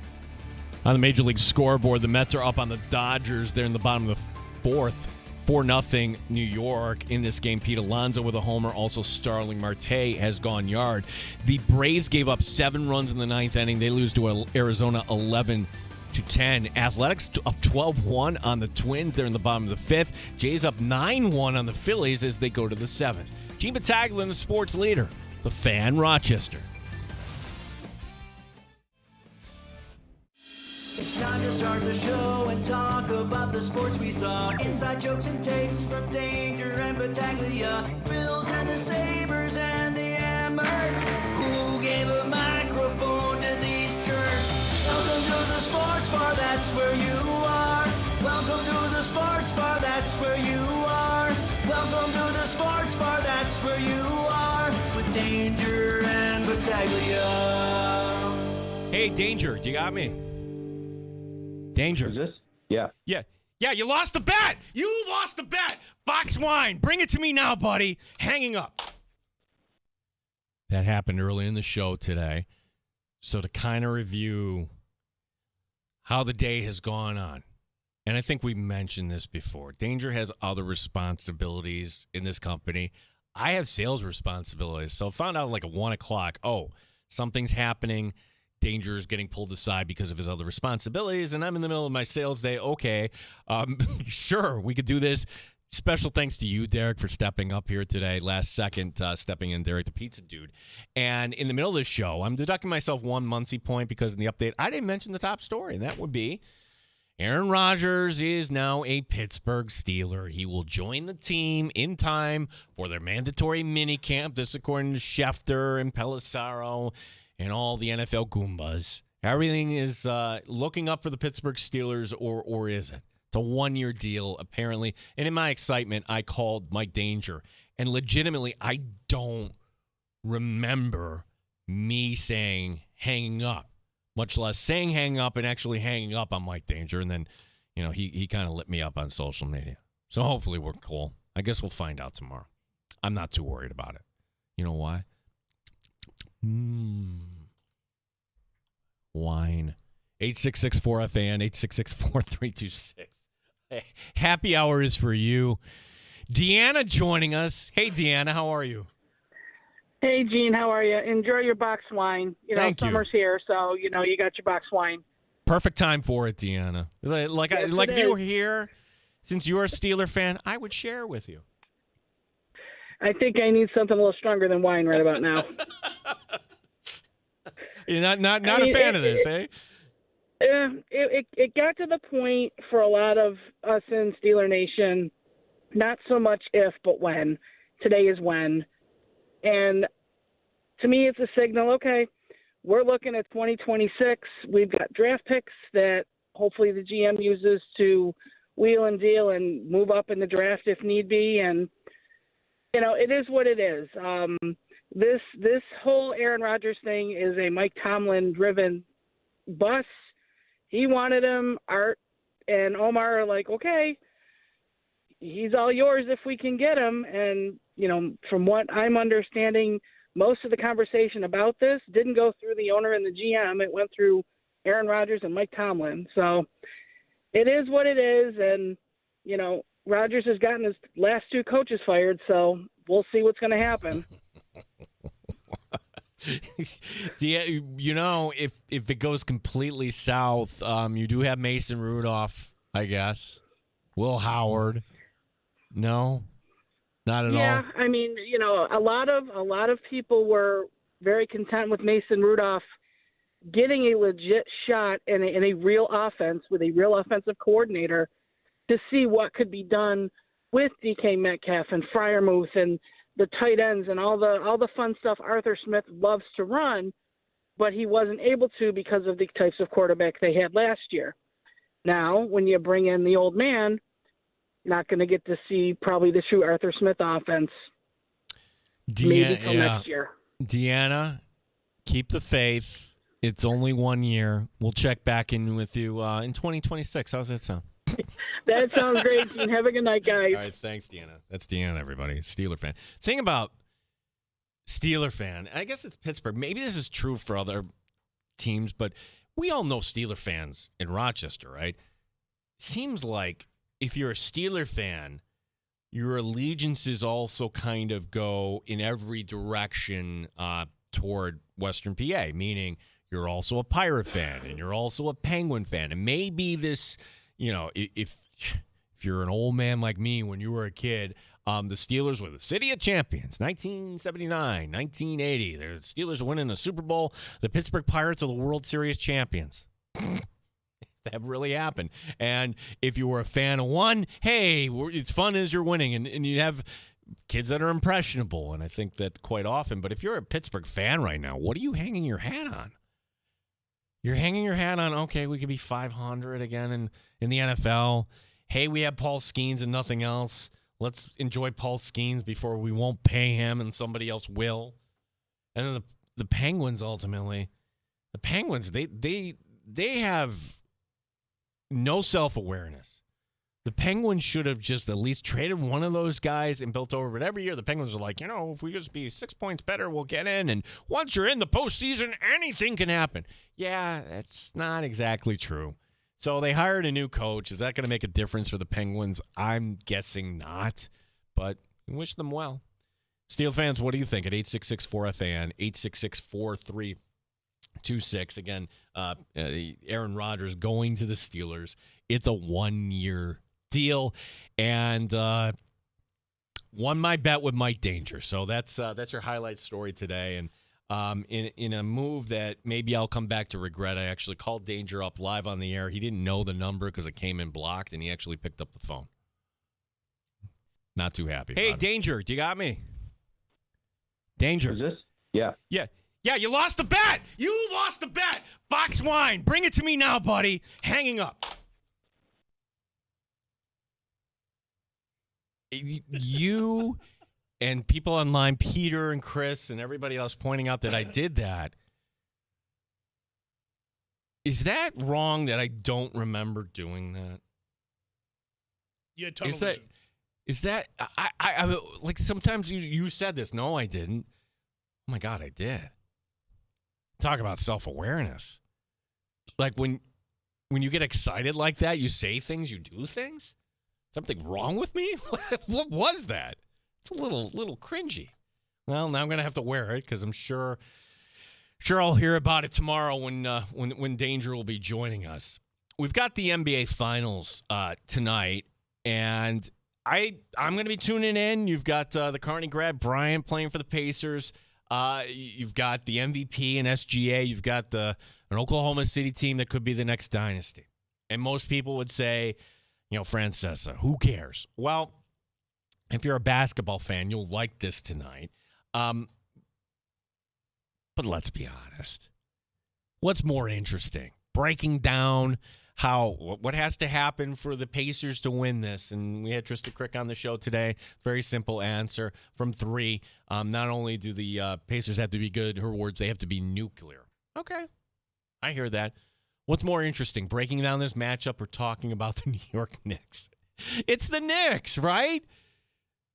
And here we are, 2 days removed from this story, and we still don't know how this all went down. Was it Cat going to Leon Rose say, I can't play for this guy? Was it Leon Rose just sitting in his office, just sipping some bourbon? You're like, to get where we need to go, we need somebody different, rubbing his chin there. Was it the crazy owner nobody likes giving the code red? I don't know. I can't tell you. And you know what? Nobody else knows. All these contradictory reports out there. You just boil it down. The owner has to sign off on it. That's a fact. You don't make that move. So he at least knew about it. How involved, to what degree. And I think it's malpractice if you don't have your guy in mind.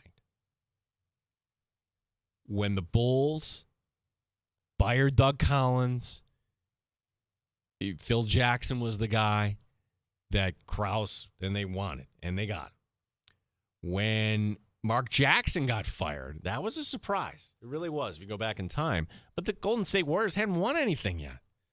It was Steve Kerr coming in. So who would be that guy? I don't want the Knicks giving up whatever asset to go trade for Udoka from Houston or Jason Kidd from Dallas. I don't want that at all. You know, the pop culture here. We had Rick Pitino last night throwing out the first pitch at Yankee Stadium. And, of course, Rick Pitino, he's a former Knicks coach. City loves him. Would he want this job? Nick job is open. Do you want it? Absolutely not. I think whoever comes in, if he doesn't get to the finals, it's going to be deemed an unsuccessful season. So whoever comes in has got so much pressure on them to take this team to the next level, because that's why they're doing it, obviously, in their minds.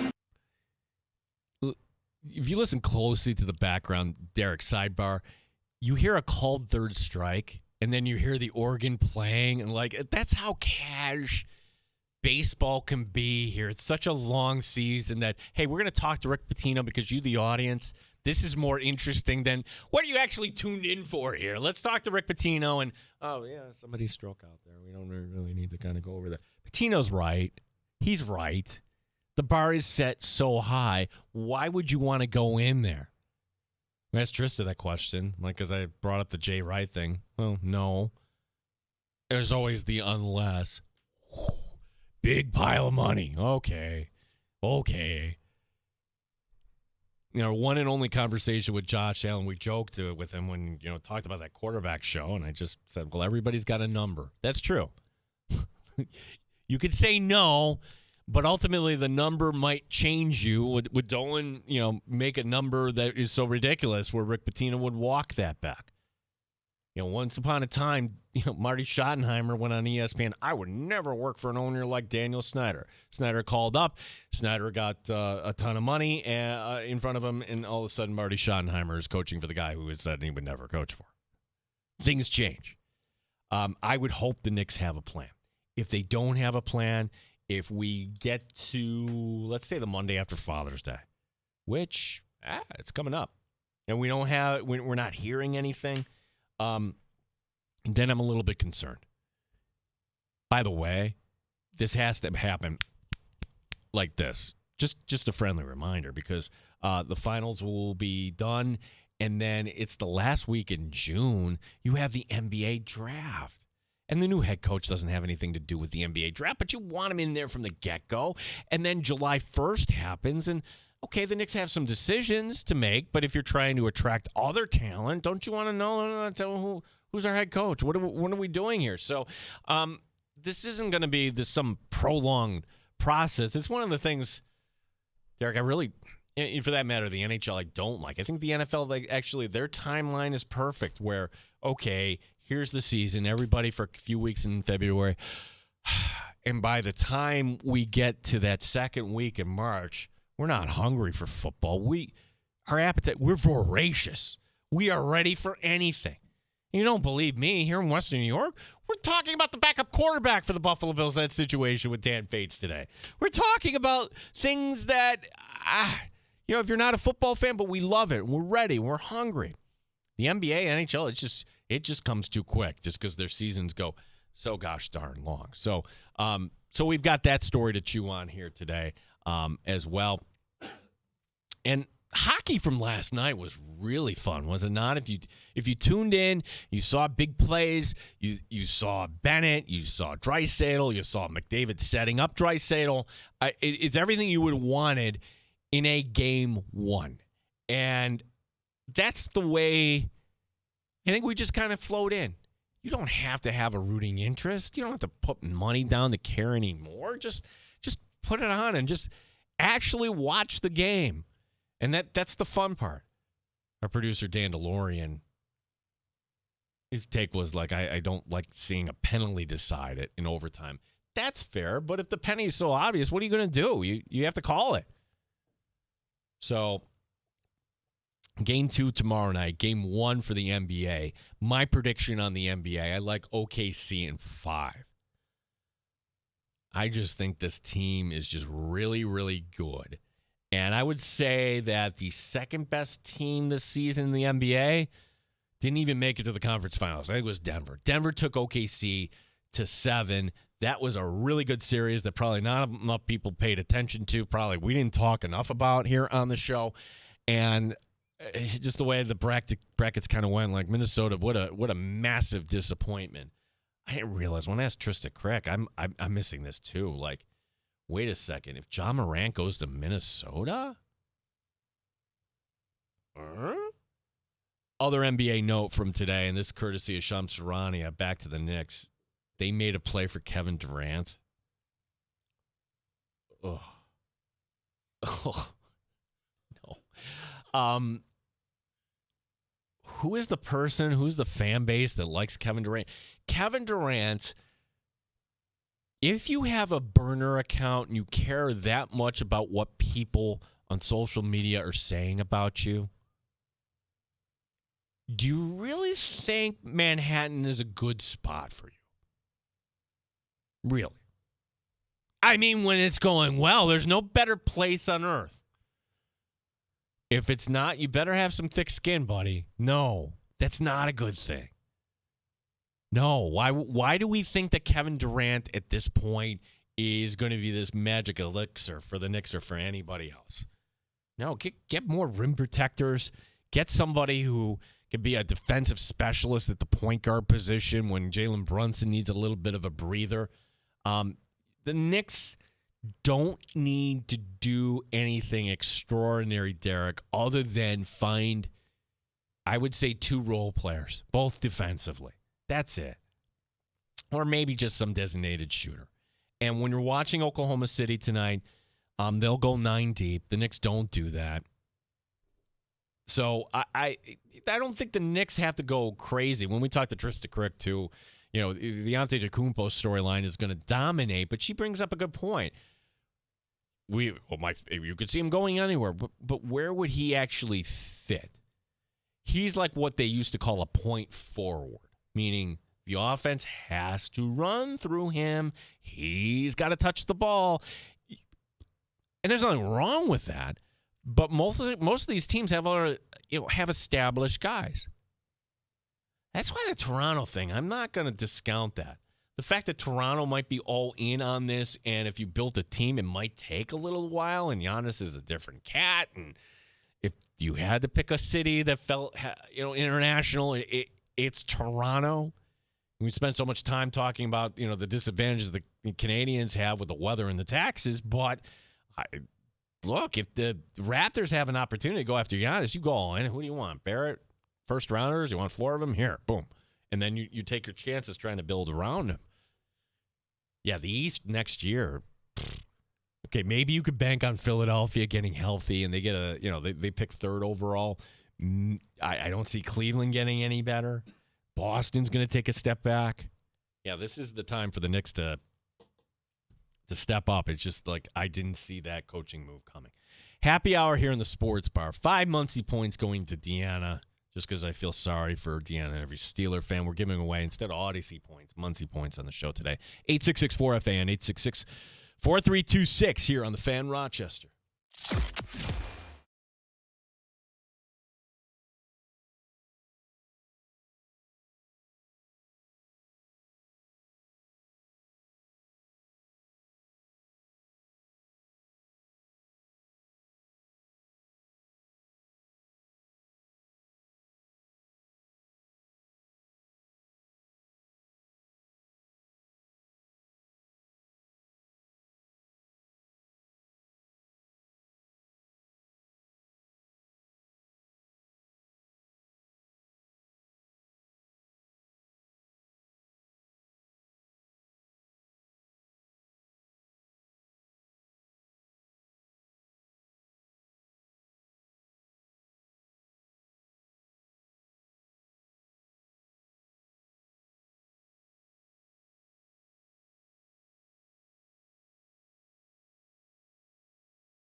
Of your living room when you can have the thrill of sports talk.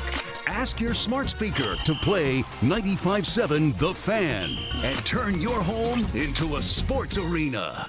The Fan Rochester Sports Update. Aaron Rodgers is a Pittsburgh Steeler. Multiple reports have Rodgers agreeing to a one-year deal. He will report to Pittsburgh next week for their mini camp. Game 1 of the NBA Finals tonight. It's Indiana and Oklahoma City.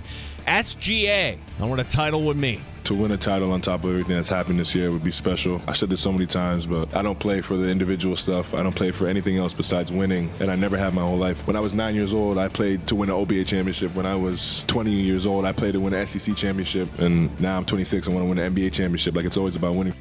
Red Wings tonight playing another game in Worcester on the Major League scoreboard. The Mets are up on the Dodgers 4-3. They're in the fourth.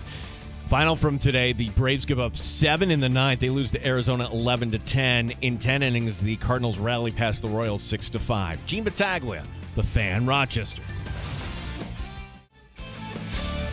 Rochester's home for live sports and the best sports talk anywhere. The sports leader, 95.7 FM and AM 950. The Fan, Rochester. Danger will be back tomorrow. Everything's fine. Nothing to worry about. It's just one of those days where a lot of things going in a lot of different directions. Thanks to the pizza dude, Derek Abbey, for filling in. You wear so many different hats here, buddy.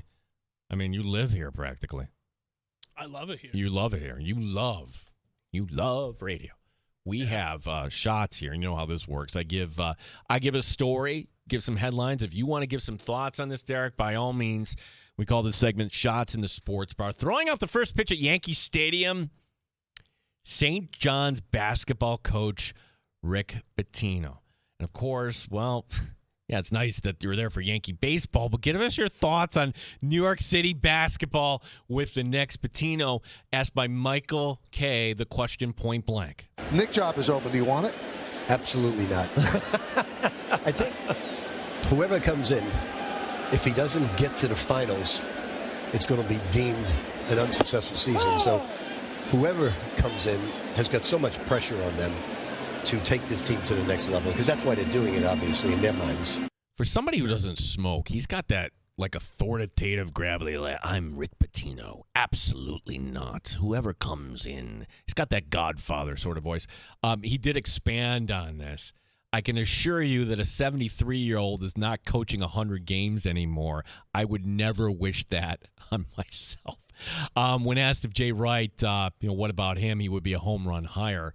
I don't see Wright going there, Derek. And honestly, I don't know what the Knicks' plan is, but I'm fascinated to see how this all kind of plays out. Yeah, I'm still so surprised that they fired Tibbs. Like, I understand it has issues and everything like that, but it just blows my mind that people are like, it's finals or bust for the Knicks after one good season in a lifetime. It follow up the story we had this time yesterday about the WNBA investigating the Seattle Storm as one of their coaches allegedly cursed at a player. The Storm have been cleared by the league, and you know what happens in these instances. You get accused of something, your HR department puts into motion. They have their own law firm. They go through everything. Before this even came to light about the league getting involved, the team had already did their own investigation. This is back in December, hiring an outside law firm. They didn't find any violations, and now we know the player, Jewel Lloyd. She's the player that filed the complaint, and she was traded to Las Vegas back in February as part of a 3-team deal. Just me talking, like when you go to complain to HR about nasty things or whatever, like, you better have something concrete, I guess.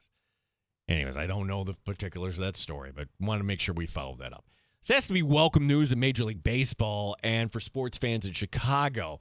White Sox owner Jerry Reinsdorf announced that he's going to sell the team. This is true. Justin Ishiba providing the framework of a deal that will allow him to control the team. This is the way it works. Reinsdorf is going to sell the option for controlling interest from 2029 to 2023. After 2034, Ishbia will have the option to purchase controlling interest of the team. Okay, so this isn't happening. This is Reinsdorf saying, I want a runway here to kind of slowly get out. Ishbia's brother is Matt. He owns the Sons of the Phoenix Mercury. So somebody in finance has to explain, and there's probably reasons for this for taxes or for gifting when it comes to inheritance and that sort of stuff. But if you're going to sell a team, checks notes. Why are you doing this over 9 years? That's a little odd. It's got to be a racket.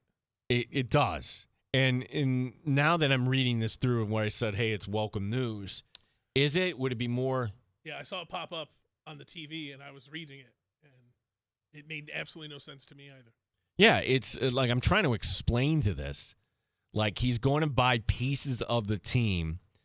There's one other team that just kind of happened. This was Art Modell with the Ravens where Biscotti had it, and then he slowly bought, and then, ta-da, I got 51%. I'm the owner. Newsflash, a lot of these teams, when you say, I'm the owner, very, very few, it's 100%. Even the Bills now, it's not Terry Pagula. He's got minority investors. So Reinsdorf has a minority partner, and will this minority partner actually get the controlling interest? They say so. Jerry Reinsdorf, there is no worse city than Chicago when it comes to ownership. Like, Wirtz for the Blackhawks, like a criminal. Bears, old and set in their ways. They can't get a stadium. Ricketts with the Cubs, no way. And then Reinsdorf with the White Sox and the Bulls. It's pretty gross. You shouldn't be a fan of an owner. You should be a fan of a team, but you should at least like your owner. I mean, put it this way. Is there anybody listening that dislikes Terry Pagula? I mean, we kind of turn up our nose at how he deals with the Sabres. I kind of turn up our nose like how things sometimes get forgotten about at the Blue Cross Arena or whatever it is, but you don't dislike them. Like these guys in Chicago, forget it. Dolan with the Knicks, no way. Hey, he gave us the Sphere. Which is losing a ton of money, by the way.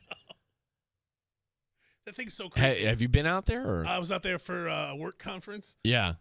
Like 2 months ago now. Okay. And my hotel literally is in line with the Sphere. And the very first thing I do, I landed really late. Mm-hmm. I open the window, and it's just an eye, like a photorealistic eye staring right at me. And I'm like, nah, I don't like it. There is like that golf course that's really wide. I've seen pictures when they show like the eye, and it's like you're trying to line up your shot, and there's this eye staring at you in the sky. It's like, ooh, that's a little creepy. By the way, the NHL draft last year was at the Sphere. This year it's in Los Angeles. That's going to be tough when last year was in Vegas. Anything is tough when you're taking the show on the road like that. Francisco Lindor has a broken right pinky toe. Kept him out of the lineup today against the Dodgers. He says, management says, that he's not going to the injured list. We shall see. How did this happen? He was hit by a pitch last night. Fun fact, even the Mets lose today against the Dodgers. They've won the season series. Checking and refreshing. Top of the fifth. It's the Mets leading the Dodgers 4-3. Alonso and Marte with homers. I'm not going to have that mentality like, well, we beat the White Sox 2-3. No. I want 3 or 4 from the Dodgers at this point. So it's a fun time to be a Met fan. Conversely, the Braves gave up 7 today in the top of the 9th to lose 11-10. Ouchie. Who is, I bet you don't know this name, Derek. I didn't know this morning. Celeste Desjardins. She is the fiancée of Leon Draisaitl of the Edmonton Oilers. Last night being game 1 of the Cup final. Last night was also the night of her bachelorette party. Yes, most people would have a bachelorette party on a Friday or a Saturday night, but this was planned out weeks in advance. And wouldn't you know, on a Wednesday night, it happened to be a game 1 where her fiancé was playing in the Stanley Cup final. I guess if you have the wealth, there's nothing wrong with that. But what made this interesting was that Connor McDavid's wife and, a lot of the ladies were not even in attendance last night. So knowing how superstitious hockey is, now do they have to stay away for the rest of the series? Yeah. I agree. Yeah. No wives. No wives. Everyone's gone. Just stay out. No, you go to the beach, go on another bachelorette party, whatever it is. all expense paid trip to stay away. I feel like all Yeah. those wives would love that. That would be something.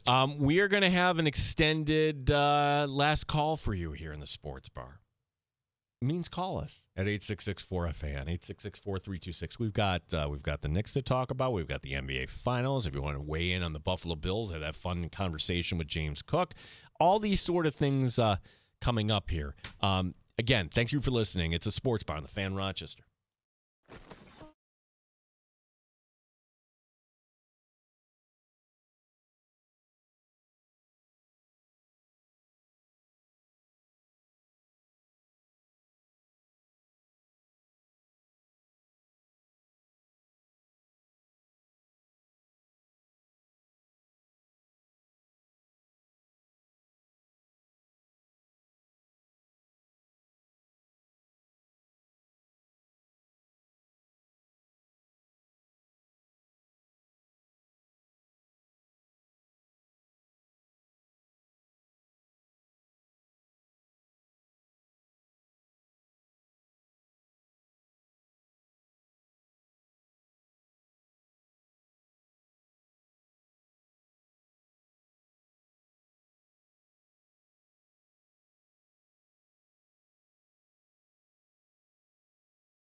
With Danger and Battaglia on the Sports Leader, 95.7 FM and AM 950 The Fan, Rochester. Hey, Danger, you got me?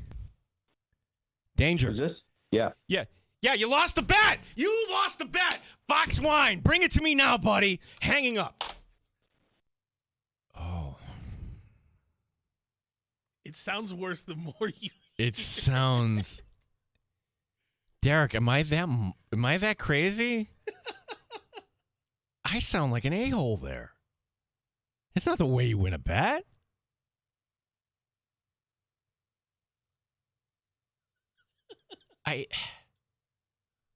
See, the problem is he's going to come back. I'm going to hear about that tomorrow. I mean, I'll have to face the music on that. I mean, like, he'll bring in the box wine. He'll put it there. And then the thing is, he's not going to bring up that call for a long, long time. Where I would just get it out of the way. Nope, I'm going to hang that over your head. Going to kind of do it. If you're totally new to the show, if you're totally like, what on earth was that? This goes back to the infancy of the show, where just to make things interesting, we always would place a little wager on things, right? And Danger for years and years would win bets, but we're not betting any serious, right? To the point where my wife, who we've deemed the executive producer, said, stop betting with Danger, which, okay, but I'm still doing it, I suppose. But we pick our spots, and I had won the previous bet, but when it came to Aaron Rodgers, knowing his nature, knowing how the guy loves himself, knowing how he loves the spotlight. You, me, anybody else, hey, I'm a future Hall of Famer. I've made a lot of money. My body's tired. I'm walking away. He's not like that. He needs his name. And so I don't know what caused him all of a sudden to say, the decision is being made. But Aaron Rodgers today let all the media Goombas know. Supposedly, Armando Salguero reporting, it's a deal of somewhere between 10 and 20. A little bit of a gray area. But he asked for 10. Derek, you got to give him the money. You can't nickel and dime a future Hall of Fame quarterback. I know you can't nickel and dime him, but what are you going to get from him? His Achilles is cooked. He had no mobility last year. He had no mobility. He looked like a Hall of Fame quarterback, as in a quarterback who sat for 5 years. Quarterbacks that win a playoff game after the age of 40. The GOAT.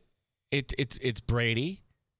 Brett Favre with Minnesota, but he's a different cat.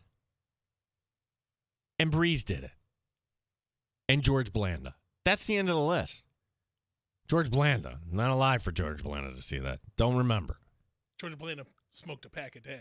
He was a different animal. George Blanda was also the running back, and he also was the punter, I believe, or emergency kicker. Yeah, emergency kicker. Yeah, he did. Yeah, that's like we're playing high school. Like, this is Aaron Rodgers. This is the company he's keeping. And if you're a Steeler fan, if you're just saying, wow, after Mason Rudolph and after all these guys post Ben Roethlisberger, yeah, this is exciting. I've yet to hear the contrarian point. Why would this work? Are the Steelers so much smarter than us? Are we stupid? Why do they think this would work? I'll tell you why. Again, it's just comparative. They've had, of teams that are playoff contenders, or actually in the playoffs, by far they've had the worst quarterbacking in the league. By far. Yeah, it blows my mind that this is even. I understand that people think, they see Aaron Rodgers' name and they think, oh, Aaron Rodgers, he's going to bring everything that he brought in Green Bay. But even his last year in Green Bay, he didn't look like Aaron Rodgers. And then he got hurt that first Bills game. And then last year, like we talked about, no mobility, looked absolutely cooked. Behind that Steelers offensive line with Arthur Smith as their OC, what are they going to do? Yeah. What are they doing? 866-4FAN, 866-4326. It's the last call here in the Sports Bar. The lines are open for you. Brian from Rochester joining us. Hey, Brian. Hey, Gene. This is Big Time Brian. Oh, no. No, I'm not gonna. Oh no! Like of all it, like oh no! Like it's like yeah, he's the judge coming in here to weigh in. Okay, Brian, last call means the floor is yours. Go right ahead. I just wanted to ask you what happens when you acquire enough Muncie points? Can you cash them in? Is there a prize? We haven't figured that out yet. See, this is just like what happens when we just come. We didn't quite figure that out yet. In fact, I still owe you a beer, but I haven't had the opportunity. You were out at Three Heads, but we're on the air, and then by the time I came over there and you're with Bill there, like you guys already had a cold one in your hand. So well, that's true. That's true. But I was going to offer like if you acquire enough, sit as a guest host or a guest, customer at your sports bar. Ooh, I'm not gonna rule that idea out because guess what? Danger's going away for a few weeks, so like yeah, we're gonna have a whole village of people in here in the sports bar.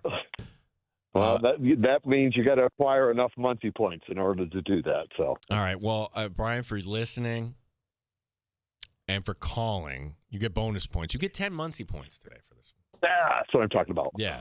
Thanks, Brian. Appreciate you, bud. Okay. You too. 866-4FAN. That's our new point system. Muncie points. So he's the leader right now at 10. And I'm sorry, I grade you. If you're calling, it's a radio show. It's not a Twitter show.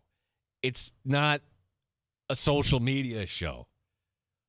That's the phone number. You have to verbally say 866-4FAN why you might deserve some Muncie points.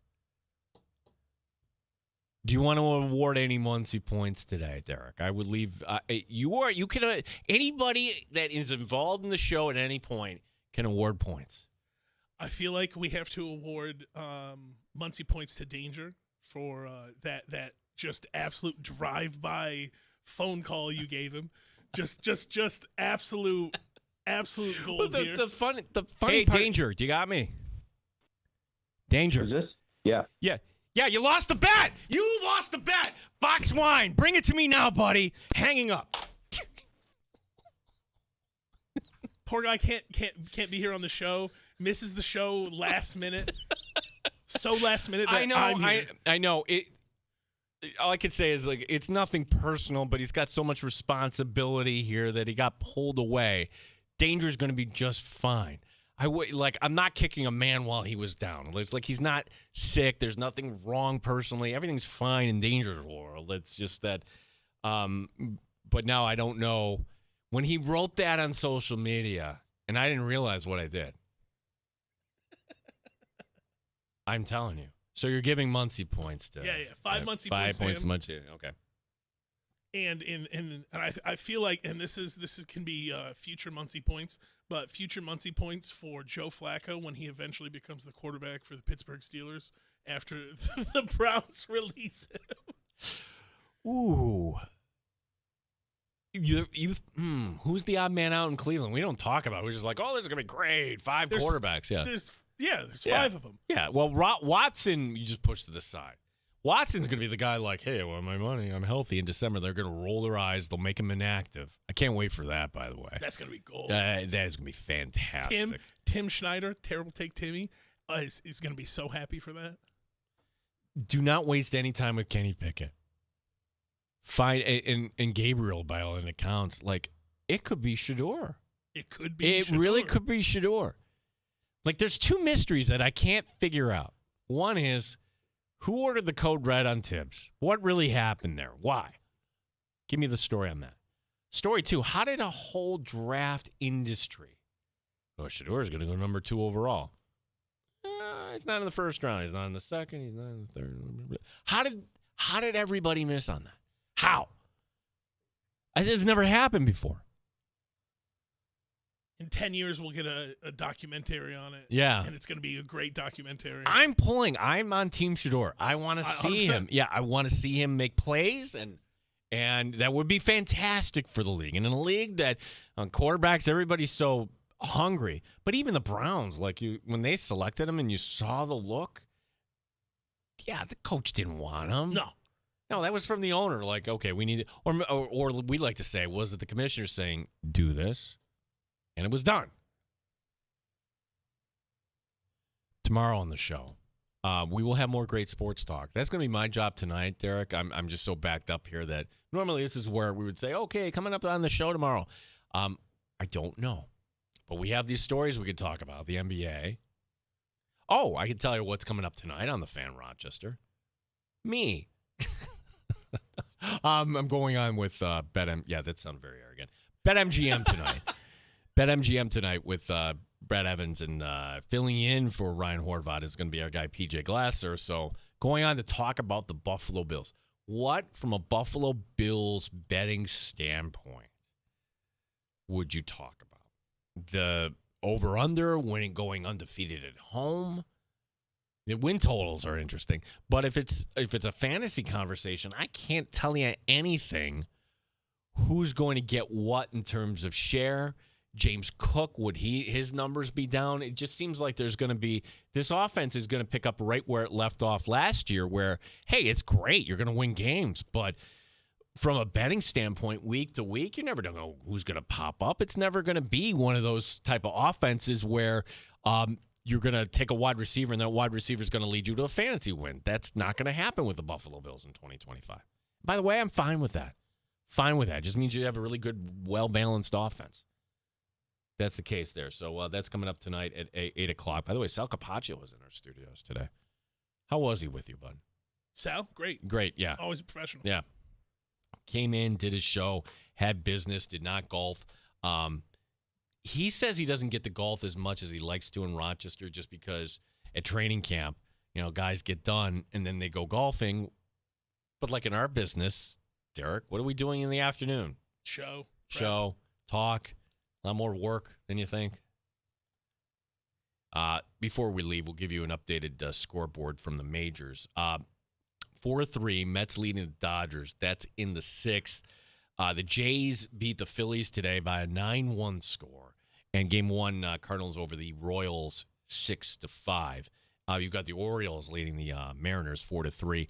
And then the Yankees playing tonight against the Guardians where, if you're the Yankees, just try to stay sharp. New York at 37-23 on the season. And, the Guardians, one of those teams in that Central Division that, trying to catch up and, make some points. Derek, I probably the Muncie point should go to you today because without you today, there's no show.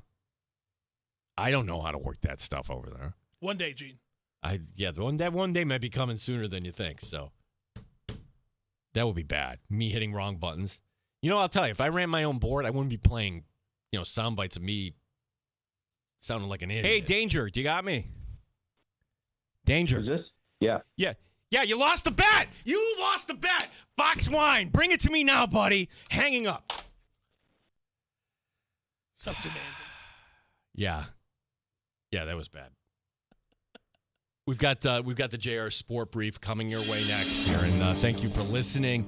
Again, JR Sport Brief, BetMGM, and then you'll want to listen to Maggie and Perloff coming up tomorrow morning, beginning from 6 to 10. Bill Ryder, if you love NBA talk. We had Bill Ryder on the show Monday. If you missed that, you can just go back in time in the Odyssey app. All our audio, by the way, log right there on the app or on our website as well, The Fan Rochester. Thanks today to Dan Fates, 13 Wham and Buffalo Plus, for joining us on the show. Thanks to Trista Crick from the Heat Chat podcast, talking about the NBA Final tonight, Game 1. Indiana and Oklahoma City. Another great episode coming your way tomorrow. Danger will be back for Dylan Scott, for Dan DeLorean, and also for Derek Abbey. My name is Gene Battaglia. Thanks for listening to Rochester's only local sports talk show, The Sports Bar, here on The Fan Rochester. Have a good night.